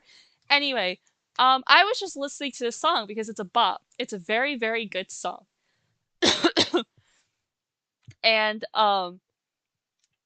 it's a very, very good song. And I was just like sitting there and I was listening to it. And I was like, you know what the song reminds me of? This song reminds me of my character Tallahassee, but specifically the first part of it. But I don't think the second part fits Tallahassee. And then I was thinking, and I was like, actually, you know what the second part of the song really fits? Acapella, who is the god who gave Tallahassee divinity. Um, and I was just like sitting there thinking about this song and just like thinking about Tallahassee and acapella in terms of the song. And then all of a sudden, Dees was born. And here's the funny part. I don't relate this song to Dees at all. Like this is not a Dees song. This to me is still like a like very much like obviously it's not about Tallahassee and acapella, but like in terms of like this is Blorbos for my shows. This is the song I relate to Tallahassee and acapella, and it is specifically this song.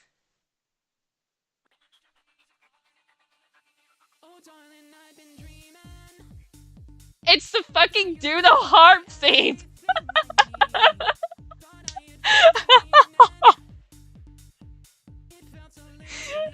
But yeah, nope.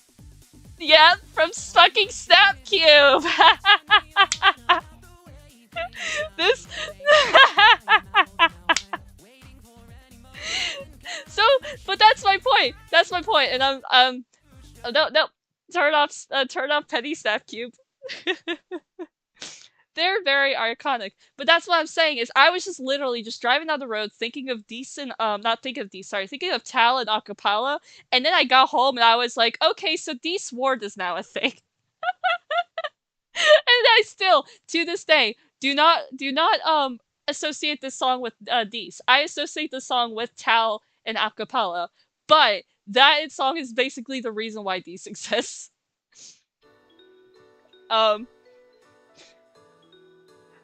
But yeah, no. So basically, what I'm saying is, you don't know when things are just gonna hit you, and that's just where like,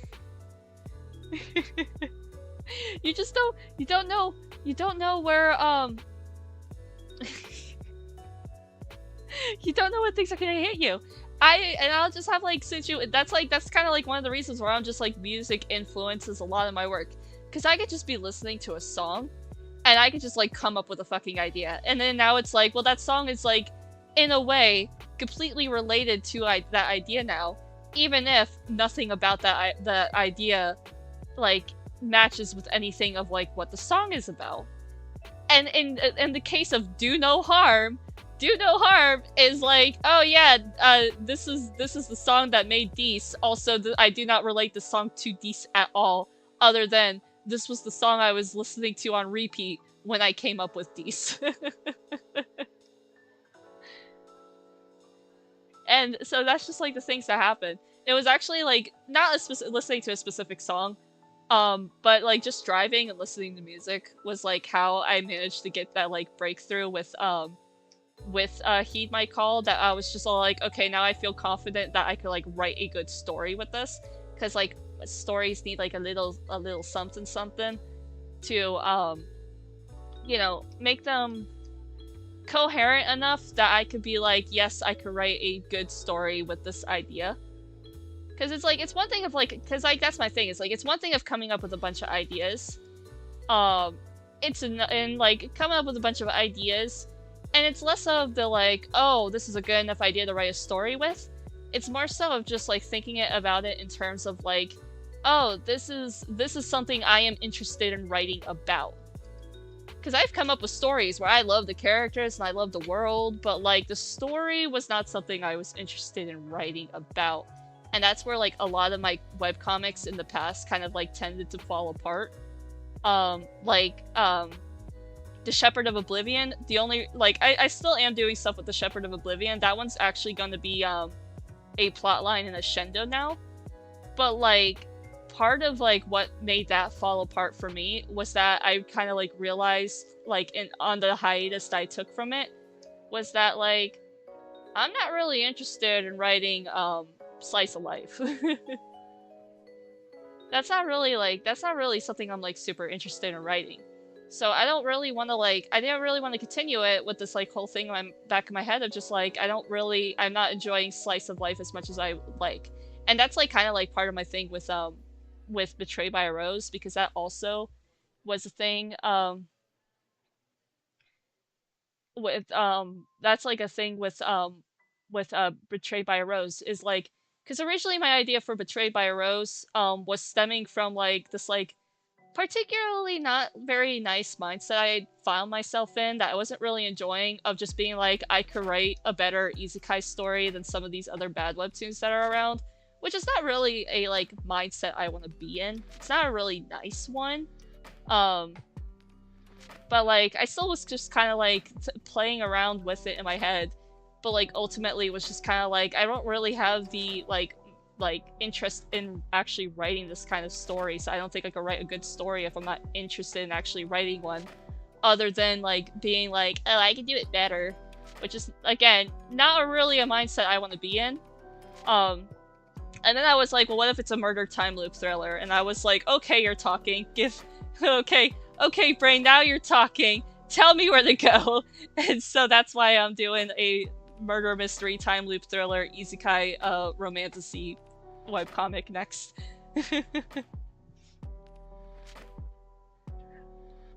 Honestly, the power of the vibes. The power of the vibes sometimes builds playlists. I have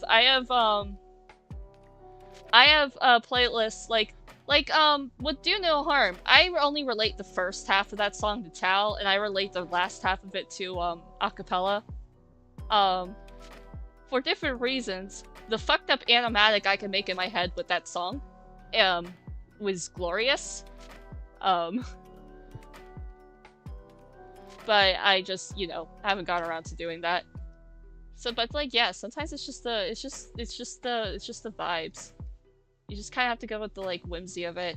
I got some, like, really weird ones on,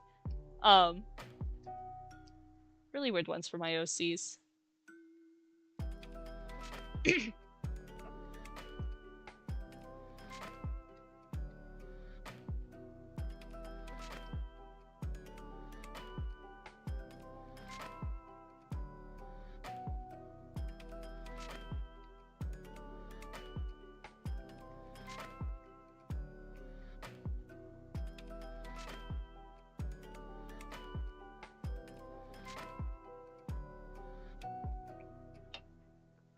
But no, I'm just like, I'm just all about just, like, gotta find the whimsy in it, gotta have fun making the thing you want to make.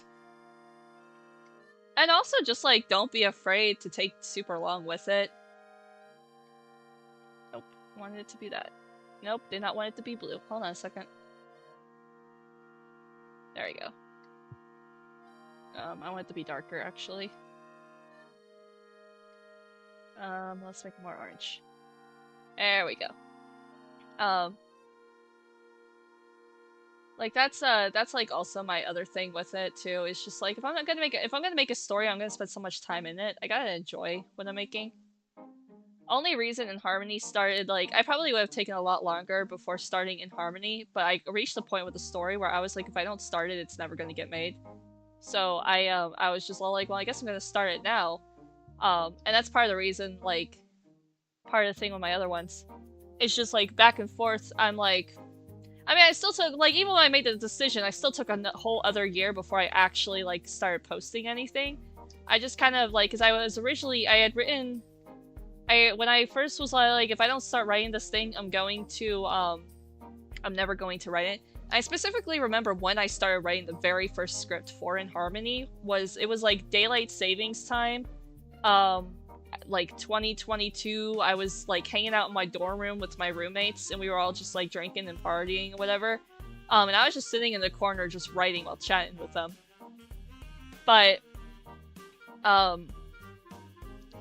yeah, no, I ended up, like, tossing those scripts because, like, they didn't change too much from the very first script for season for it's not season 1, sorry, for like the first 3 chapters. Technically the first 2 chapters, because this was before I like condensed a couple chapters of season 1. And so season 1 had the first 3 chapters were actually just the first 2 chapters of the comic.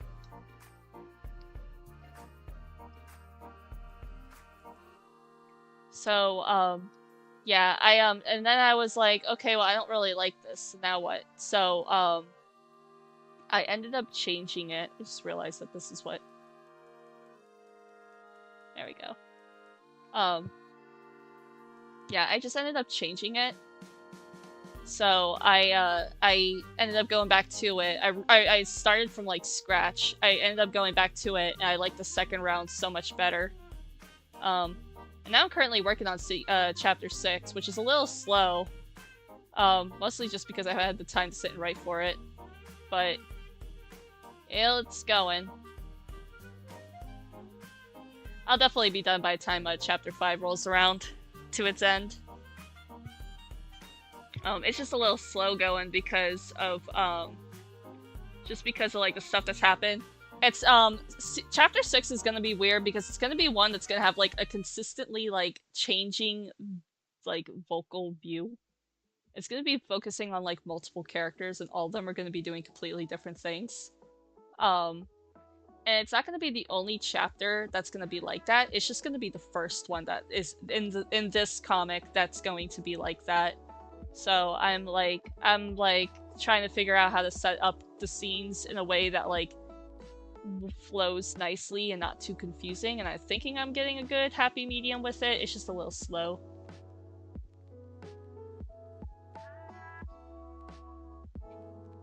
But it's gonna be fun.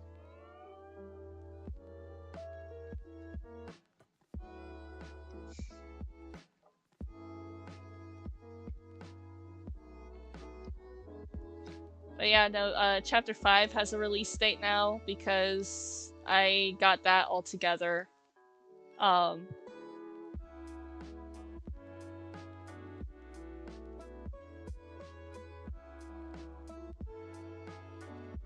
chapter 5, I got a release date for that. I got page 6 done today, so.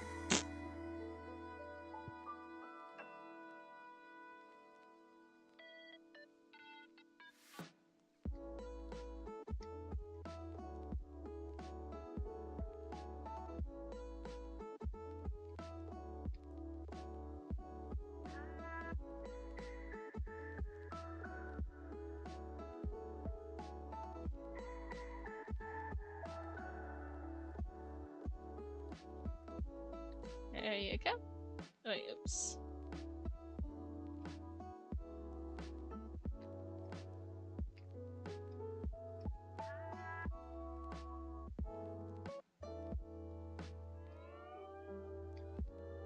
But yeah, no. I'm just enjoying. I'm enjoying making stuff. I'm enjoying thinking about the stuff I'm making. I'm enjoying having my favorite punching bag around. Dude, again, if 2025 was the year of Denver being Daryl's favorite punching bag, Deese is Daryl's favorite punching bag for 2026. He is just so fun to be mean to.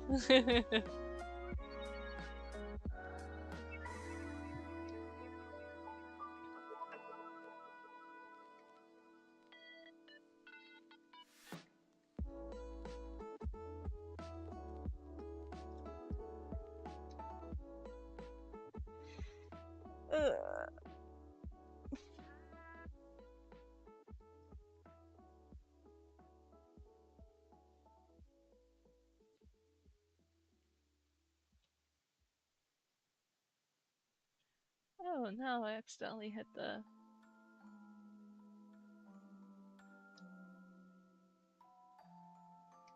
Accidentally hit that. Oops. Okay.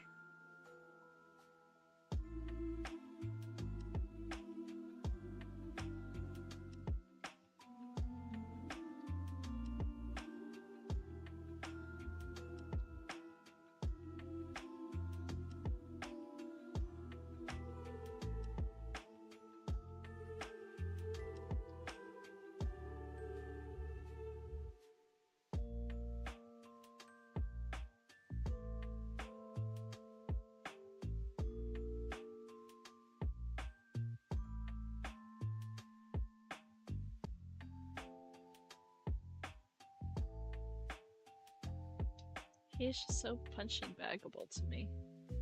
I did get art of him. I said that at the beginning of the stream when I was drawing this, because this is a revenge for my friend. And then another friend just revenged me just now, and I'm like sitting here, and I'm like, my guy, I just revenged you yesterday. Please, I haven't even attacked somebody first yet at all this art fight. You gotta let me attack somebody. So I'm not attacking them. I am going forth with my plan of finishing finishing that attack I started, and holding off on doing that revenge because I'm like, please, you gotta let me attack somebody. I have not attacked anybody first at all this art fight, and now we're 3 days in. I'm doing too many revenges. Please.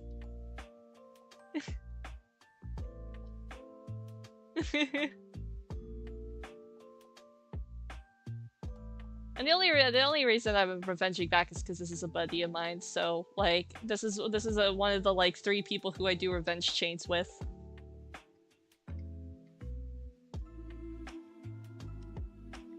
They do. This is actually an RL friend of mine. We do revenge chains with each other every year. The only problem is they are also a very, very fast drawer and have, I guess, the time to be able to draw a lot of attacks that I do not have. And this is the first year where I have not had the time to attack a lot of people before I get attacked back. And so I am in a position where I'm like, please, I need you to slow down and just give me a break. Give me a break.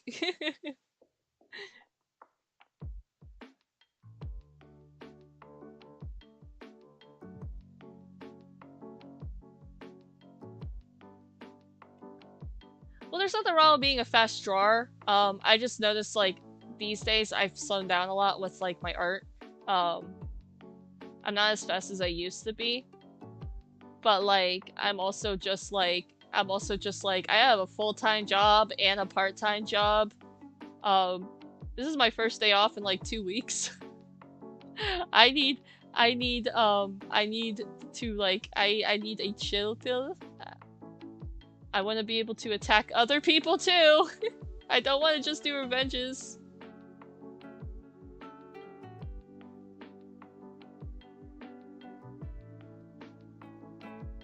I'll be able to do more tomorrow though. So I'm not like stressed about it. I'm just like, I kid you not, I had 3 files saved. One of them was actually of these characters, but then my friend who owns these characters attacked me first. Which was very funny. So I already had this like prepped to attack them.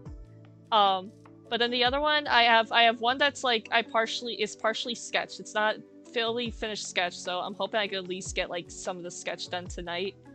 At the most. And then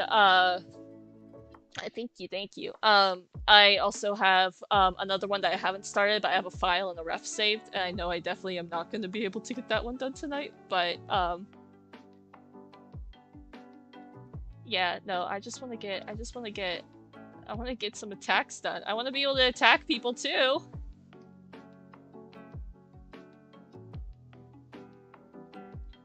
I prioritize revenges because I want to make sure everybody gets attacked, that who attacks me gets attacked at least once back. But I like this friend, I literally attacked them last night. I'm like, please.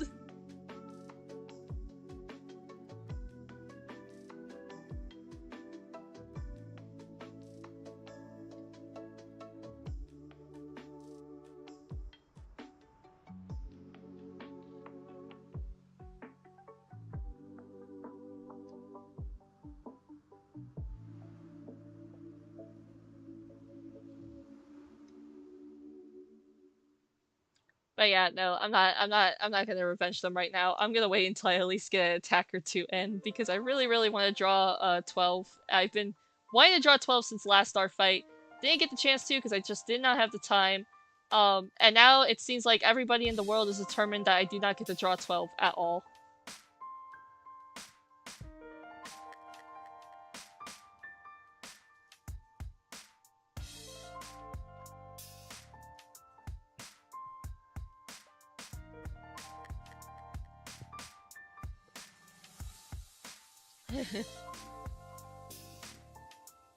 Okay.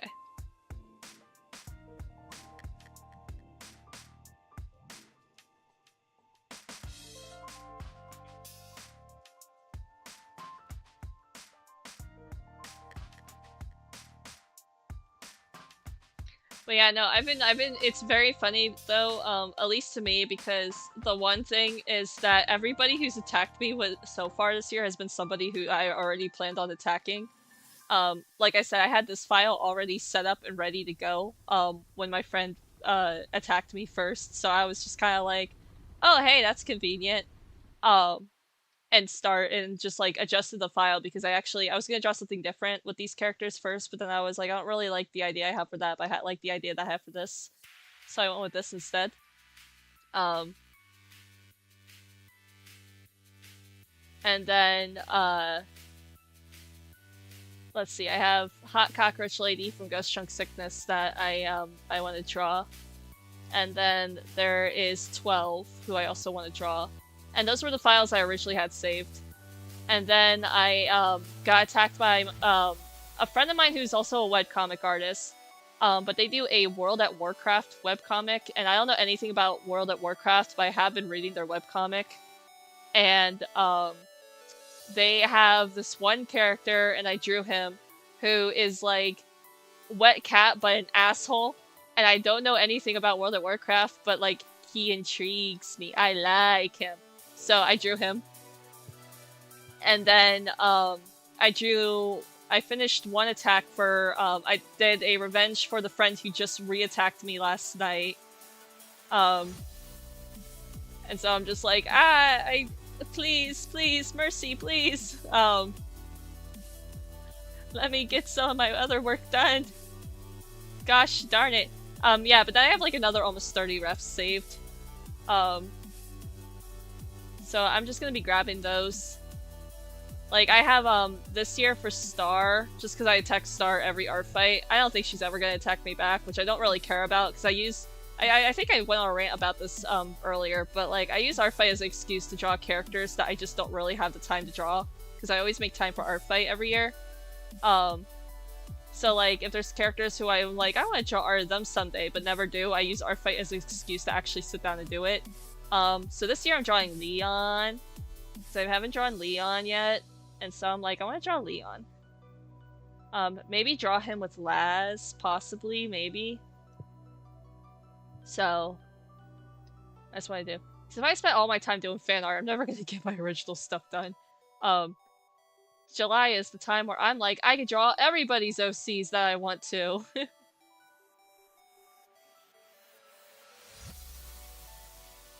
Okay, and then I gotta shade her. Do some rendering with her.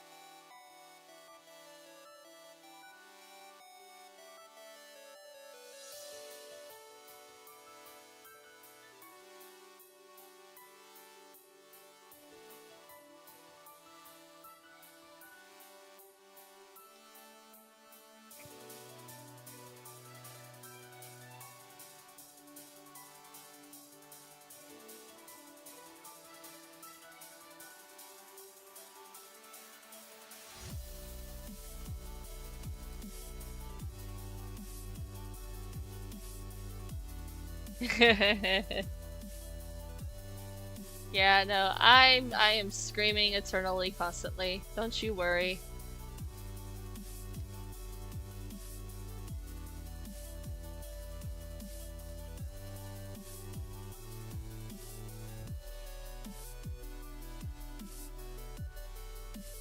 Let's see.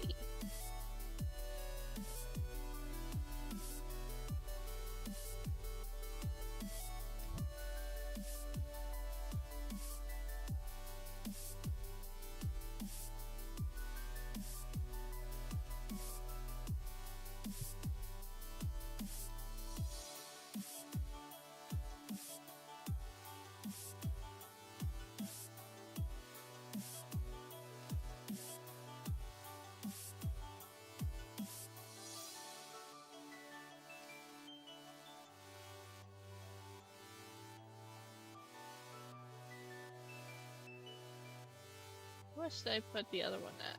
55. Okay. Let's see how that looks. Go a little lower. Try 45. Yeah. There we go.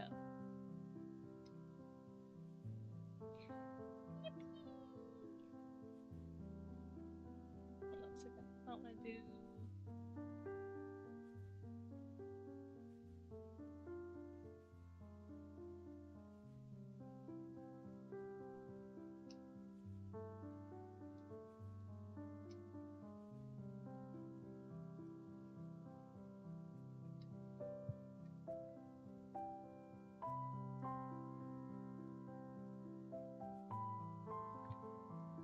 Yeah. Detailed designs make things hard, but, you know, they're fun to draw, so. They're great for illustrations, not great for, like, animation or comics.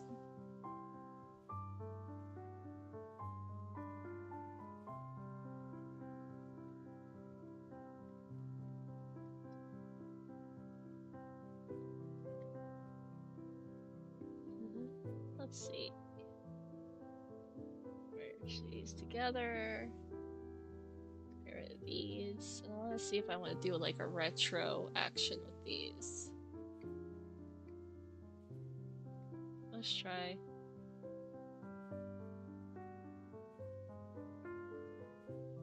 Ooh. Hello. Go studio. Go studio. There you go.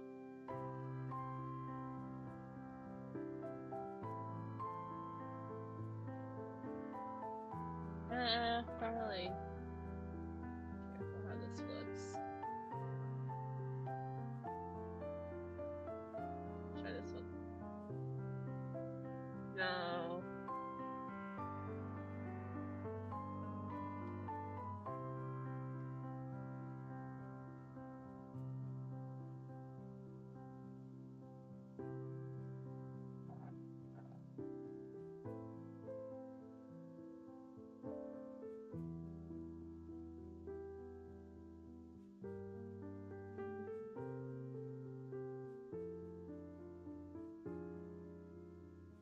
Maybe.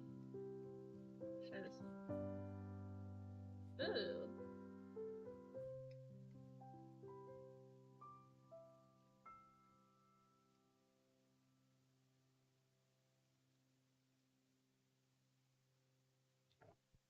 Yeah, and then hold on a second.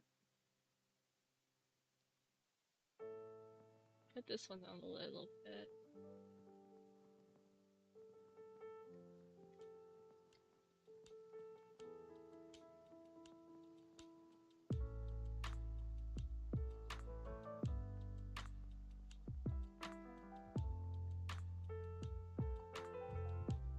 Yeah, I like that. Okie dokie. Let me get my signature in there.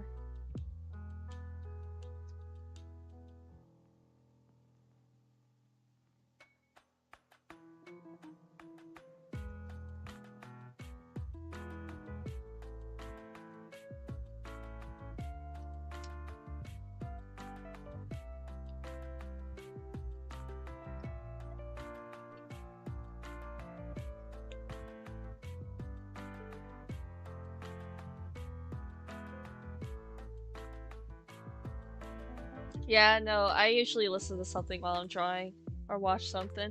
I'll have like a video playing in the background. I usually save the music stuff for when I'm writing. I gotta wait for this to save.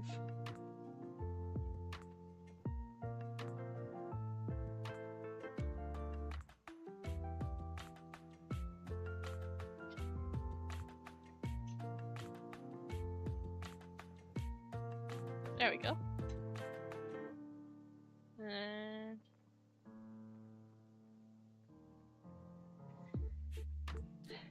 export my time lapse.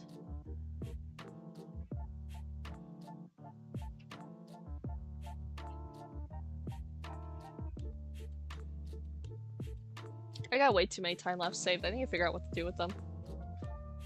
I don't got like any more short stories or anything.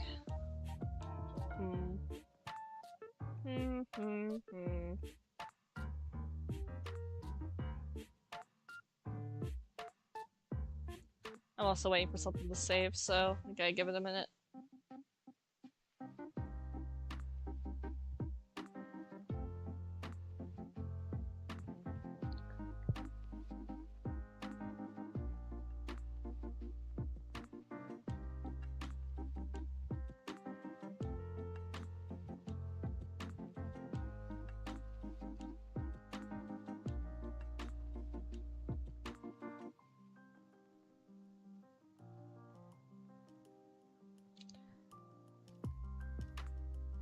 Crane lives are good.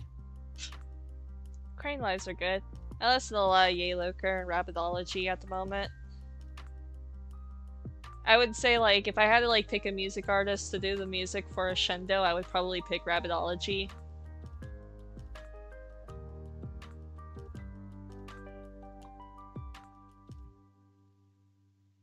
Her stuff's good. Also, I'm sorry if I'm waiting too long on this. I am specifically waiting for the time-lapse to export.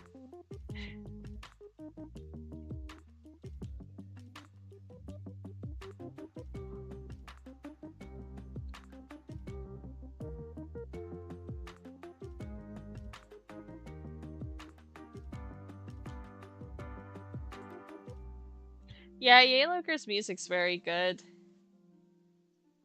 I very much enjoy their stuff a lot. I'm going to go see them in concert again, and because they came down to where I live back last fall, and they're coming down again in November. So I'm gonna go see them in concert again. But this time I'm actually going. I'm going with a friend, so that'd be fun. The last time I went was really fun. There was like a lot of people there. I was by myself that time, but like, oh, you know, me and people in line, like we hung out and talked. I actually got Yayloker's autograph. The person at the theater gave me they gave me their set list, and it had their signature on it, and I was like, ooh, that's really cool. So I have that. Don't know if they're doing that again. I didn't get to meet them though last time, because they do like talk with guests, but it's very much just like the staff choose who gets to like go meet them after the show. And I was not one of the people that got to meet them after the show, but I was one of the people that got their autographs, so I stay winning. Yay, it's done. Okay, good. I do want to send this to my friend.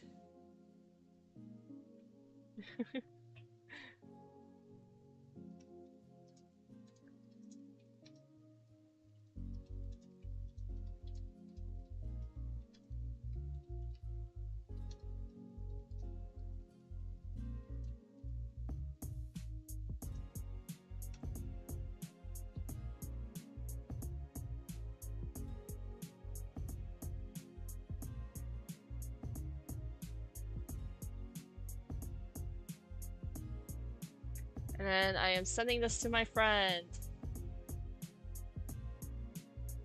Wait. I didn't save it as a PNG. Ah! Save it as a PNG.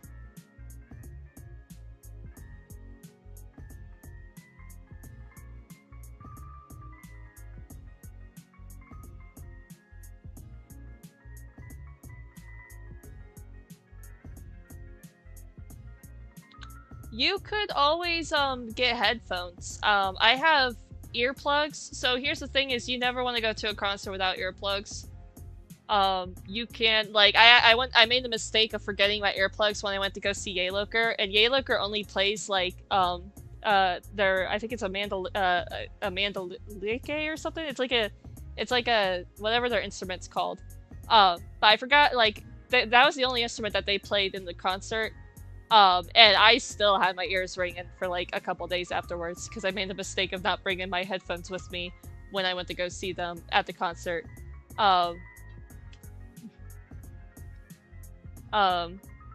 So like, I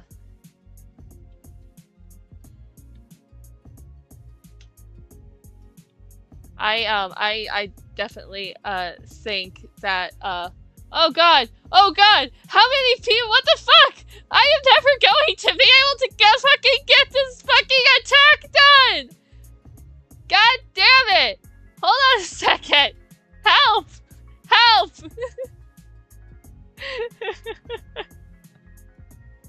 I got attacked twice by 2 more people.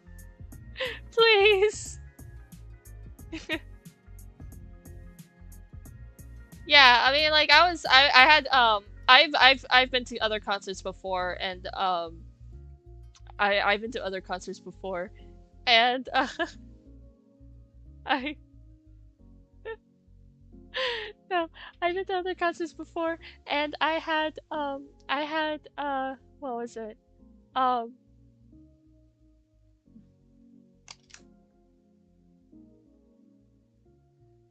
I had to bring headphones.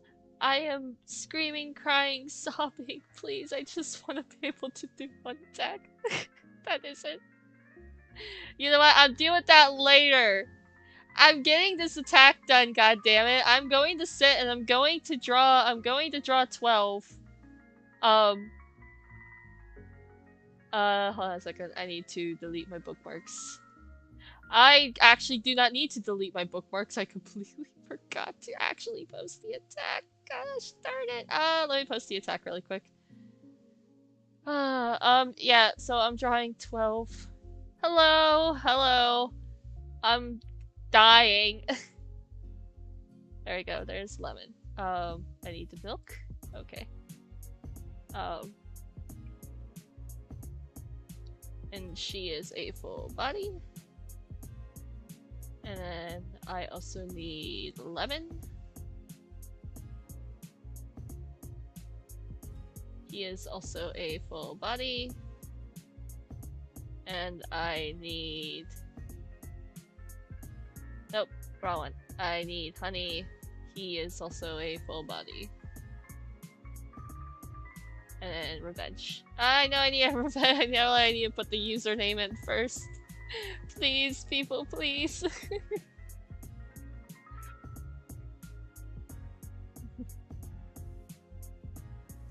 Yeah, I'm drawing 12. I've been wanting to draw 12 for a year, and I'm finally doing it.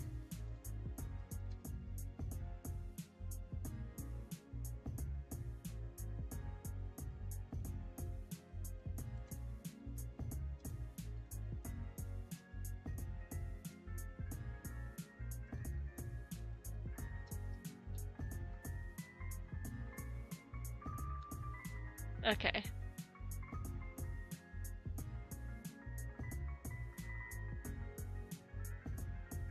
God damn it, it's too big. Hold on a second. I need to save it as a smaller file. Let's try a JPEG. How much smaller does it be? Is it as a JPEG?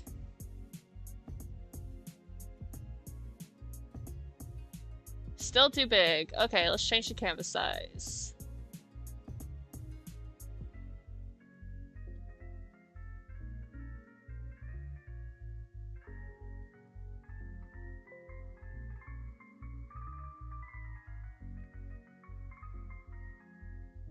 There we go. Yippee!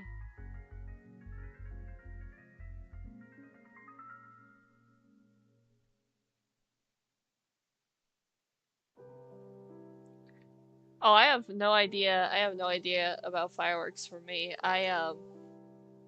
It's clean color, fully shaded. It's a scene.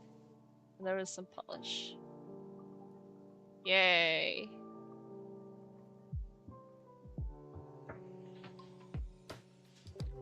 Yippee! Now I need to delete these,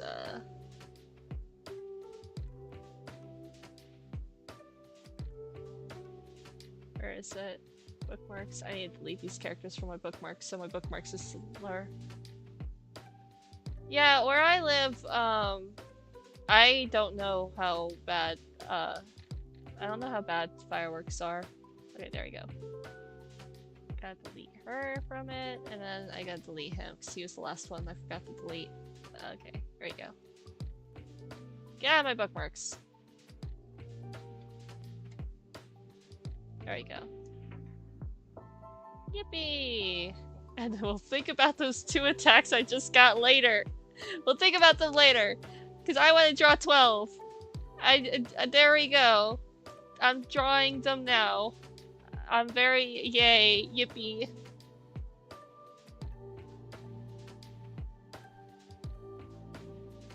Oh, why is this like this? Okay, there we go. I'm feeling very enriched in my enclosure right now.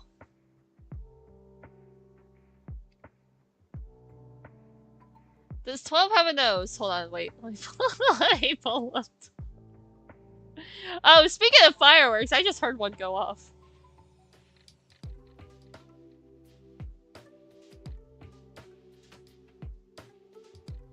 I am hearing them going off. Whoever said something about fireworks, whoever said something about fireworks, why? Oh, so 12's eyes are literally just like that. Yeah, but does 12 have a nose? 12, do you have a nose? I don't think you have a nose. You got this, like, kind of, like, triangle thing going on here. But don't really have a nose.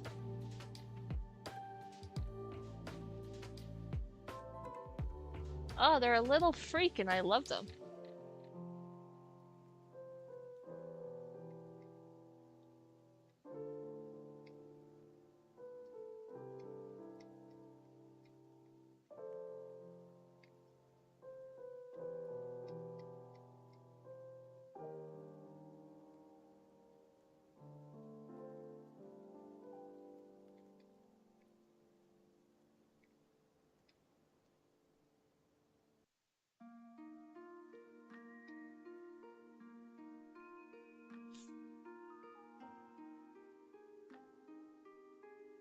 Yeah, no, the only reason I didn't draw them last year is because I drew Cynthia and Apollo, went on to go do art fight stuff.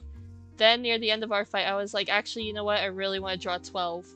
And then I was hit with everybody wanted to attack me at once at the end of the year, and I was like, well, now I don't have the time to do it because I got all these Rvenges to do. So I was very lucky I managed to avoid, like, having a revenge that I had to do for next year. But, I was also sad because I was like, oh, I don't now have the time to draw 12.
Ah, they're such a freak.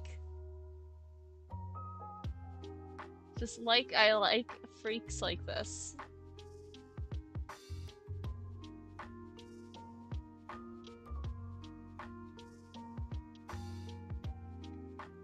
Let me fix their ear though.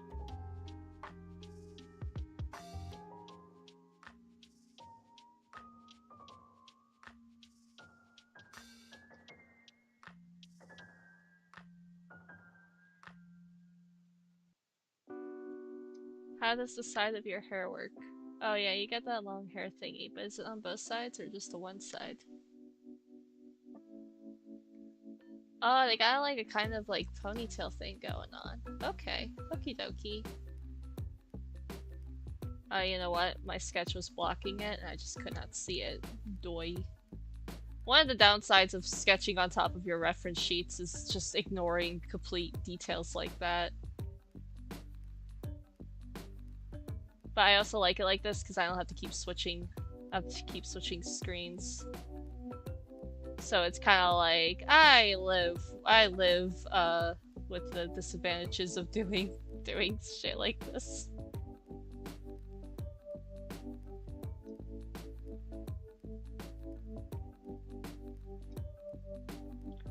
Also, is my time lapse on? It is not. Okay, good.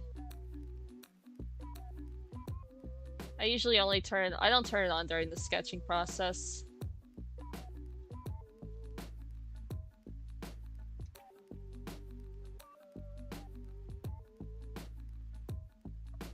Okay, yeah, you got a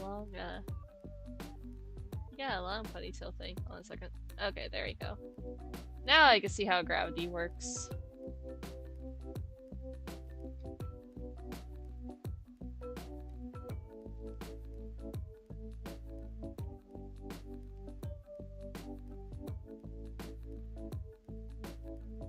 Yeah, I used to do that too. But I just like ended up started doing it like this, and I'm like, actually, I kind of enjoy doing using my reference sheets like this. If it's like my own reference sheets, then I'll have them off into like the little sub view thing over here. But most of the time, I don't.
How much of my drink do I have left? I got plenty.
How does your output work?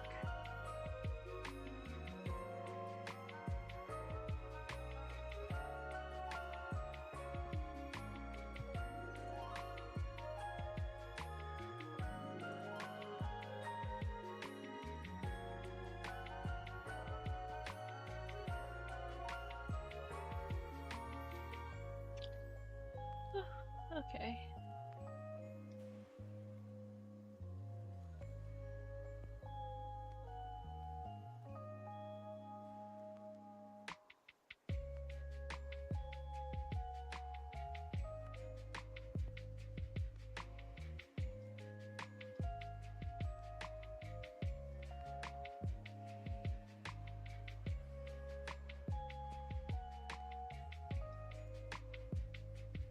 That's not how gravity works.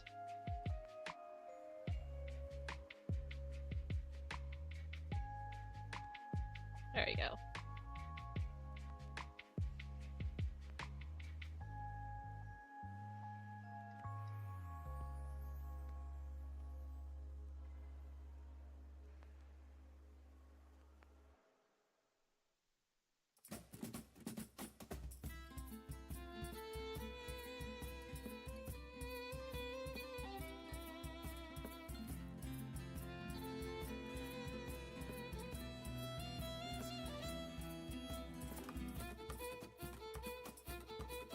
What does their eyeballs look like?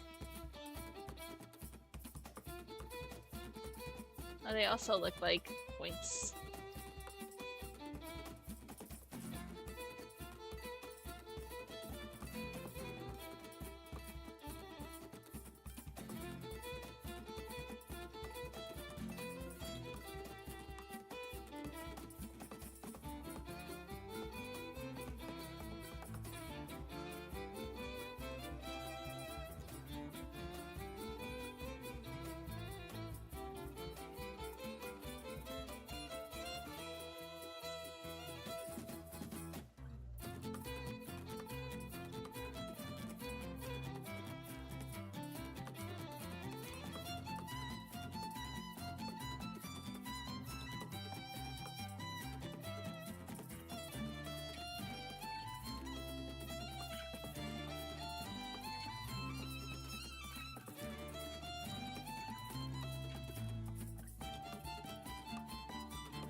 Little twink ass guy, I don't know.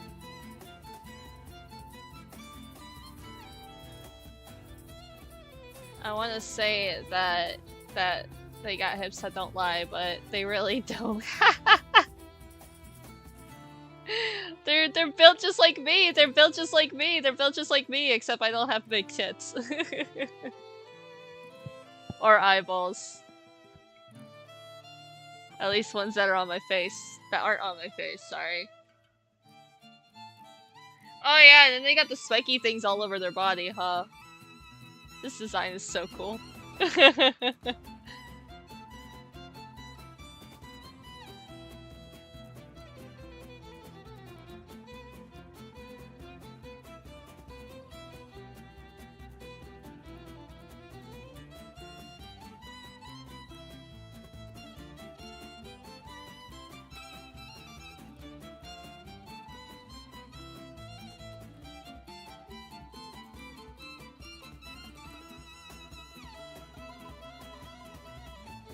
And I still have to do the wings on their head too. I'm just too busy trying to get the body down right.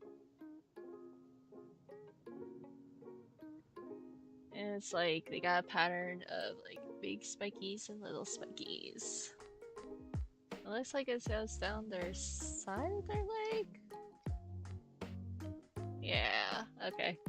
If there's like parts of it where I'm like pausing and stuff, it's because I'm going back to the art fight page. I have 12's page rolled up. No, they don't got hips that lie!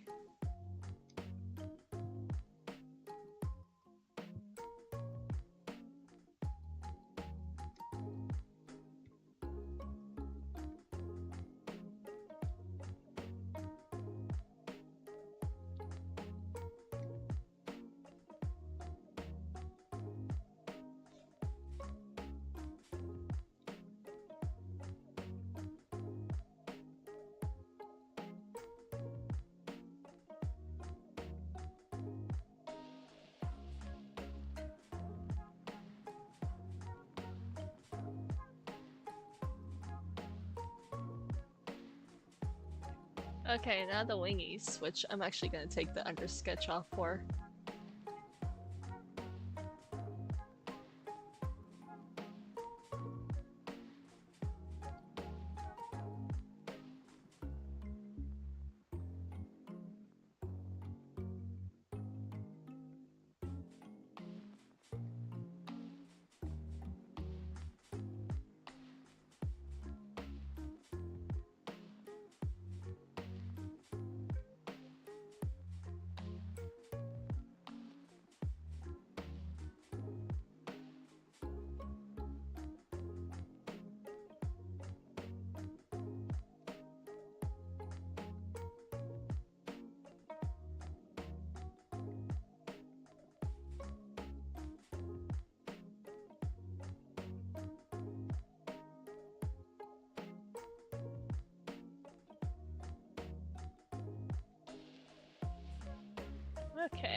And now I just need to make some adjustments with some of their proportions, but then I think we got a full-on sketch. So look at how low everything down here is. This needs to be brought up some more.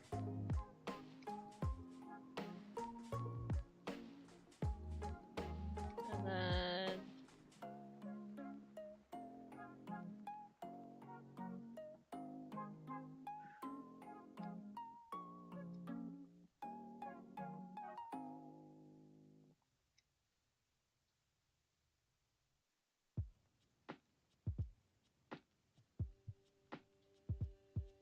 and then bring this up a little bit more. There we go.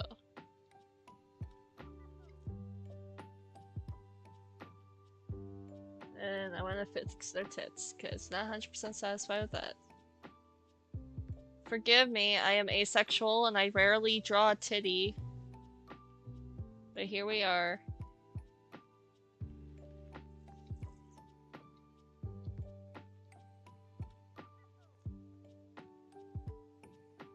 Now you understand why I said when I was gonna draw 12 that I don't think Google would like what I'm drawing. Honestly, it's not bad though. It's not bad.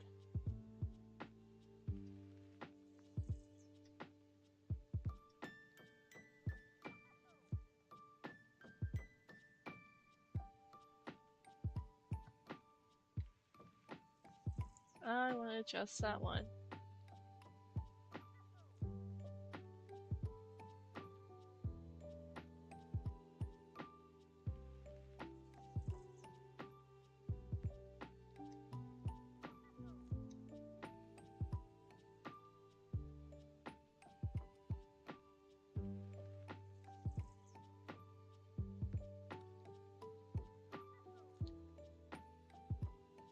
Yep, looks about right. Okay, I'm gonna hide you for a little bit. Wait, hold on, did I get your hair right? How's your hair? Yeah, actually, hold on a second. Do you have a, like, back ponytail or anything? Or is, like, the back of your hair just all the wings?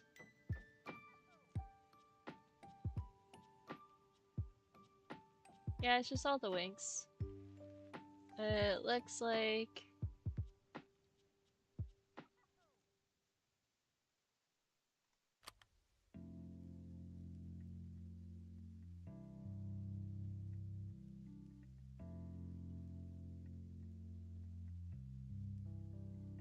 Yeah, it looks like closest thing to like the back of it is the back like a hair. Like I'm trying to see if there's like equivalent of like a ponytail or whatever.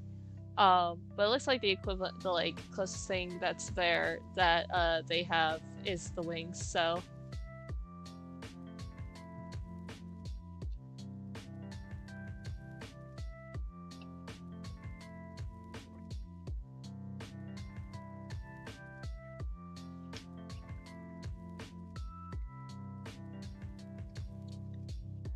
Let's draw them.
Actually, I think it would be funnier if the...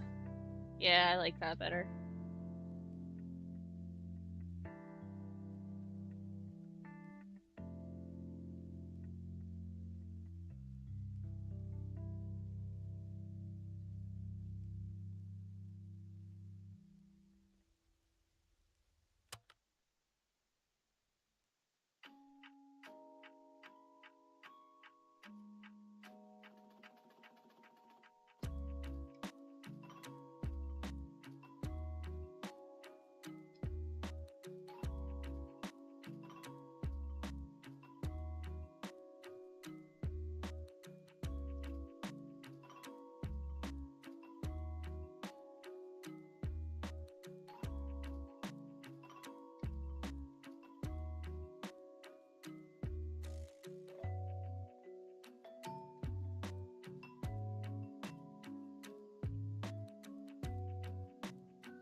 I want it to look more like their actual eyelashes, so... No, that's not working.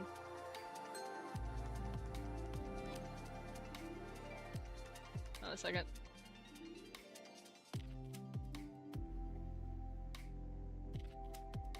Nope, not working out. I'll lift that a little higher.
Sorry if I'm quiet, I just don't know what I want to say.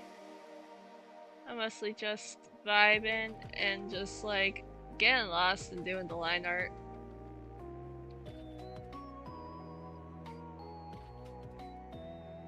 Drawing 12.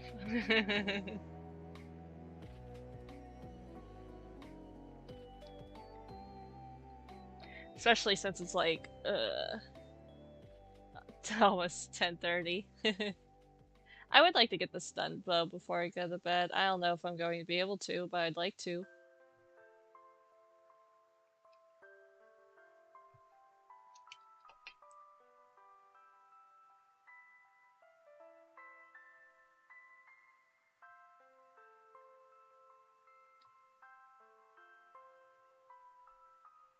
Yeah, I know, but I'm streaming, so it's, you know, should come up with some stuff to talk about.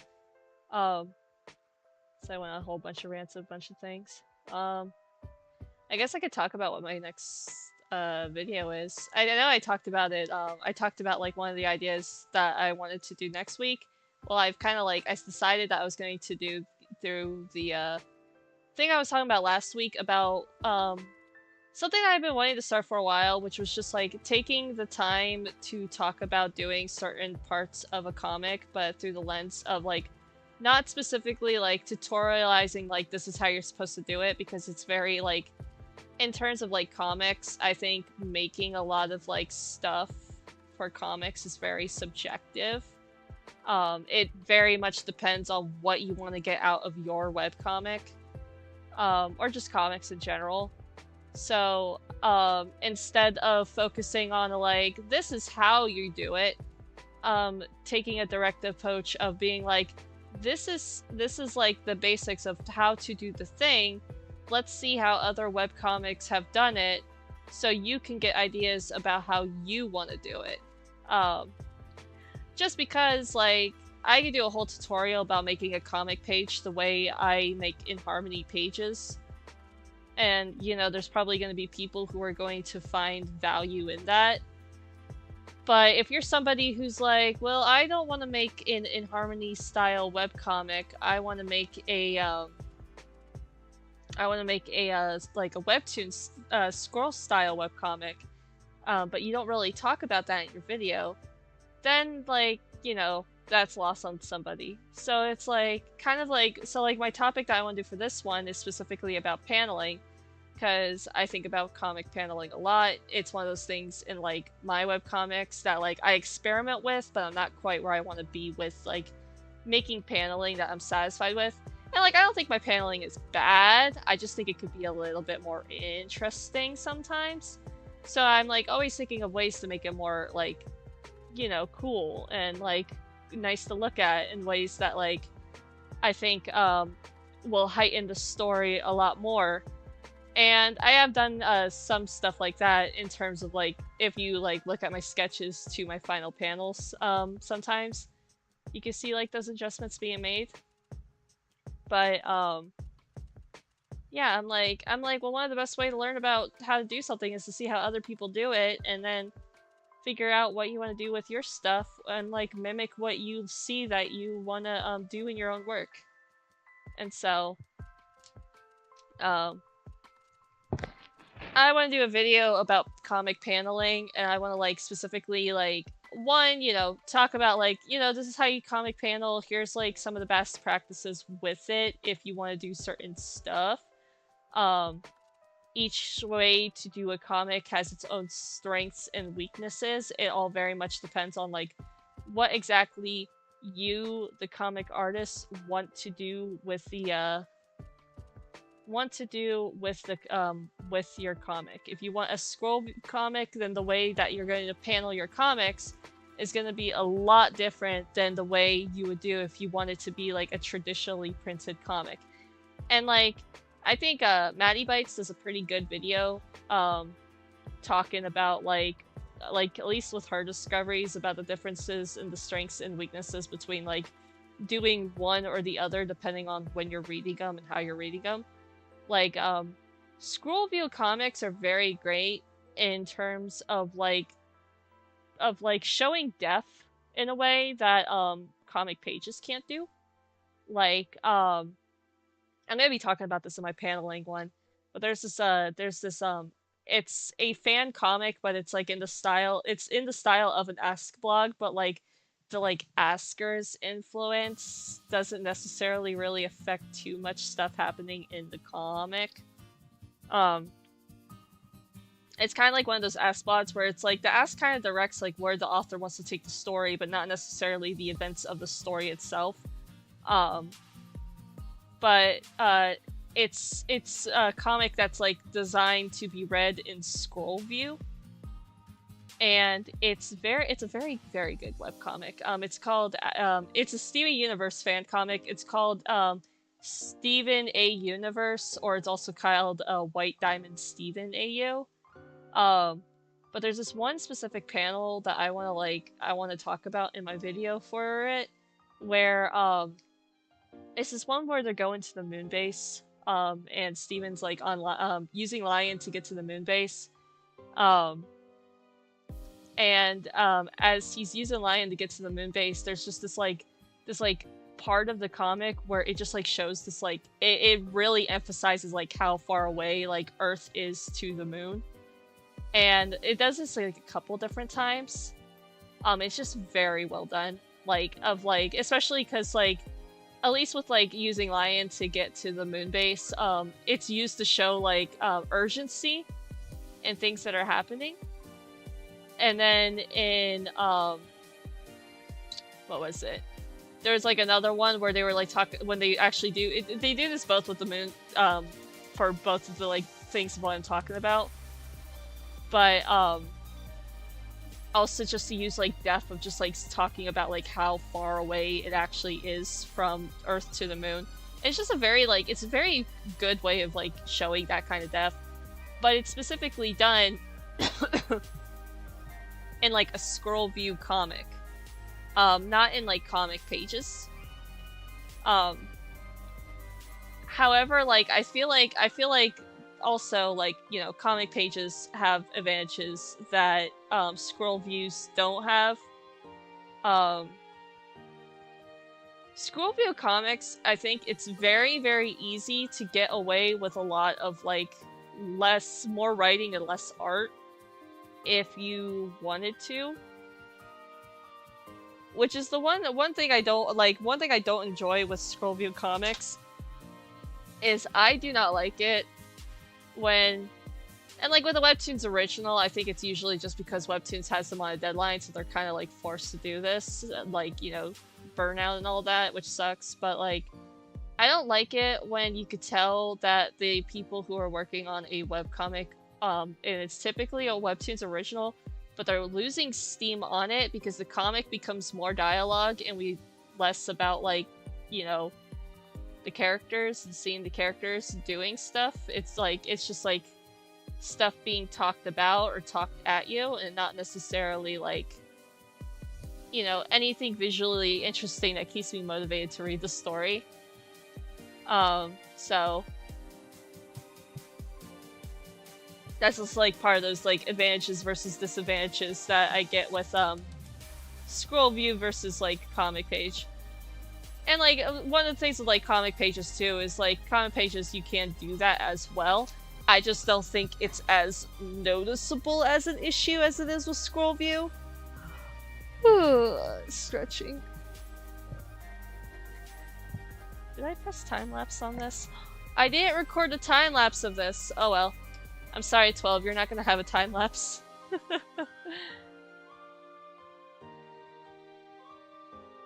Why am I being pinged?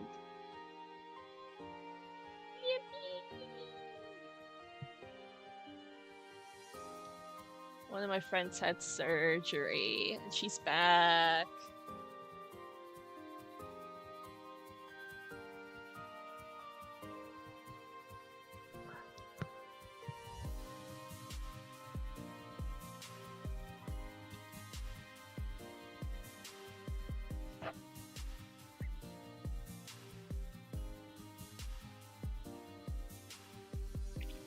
I think I might keep it here for the night, just so I can let the line art sit in my head for a bit, because I am very, very sleepy, and I'm very, very sore. So I'm gonna get off before I, collapse. But thanks for showing up. Thanks for hanging out with me. I hope you enjoy, and I might do another stream for more art fight attacks, next week, so we'll see. We will see! Bye!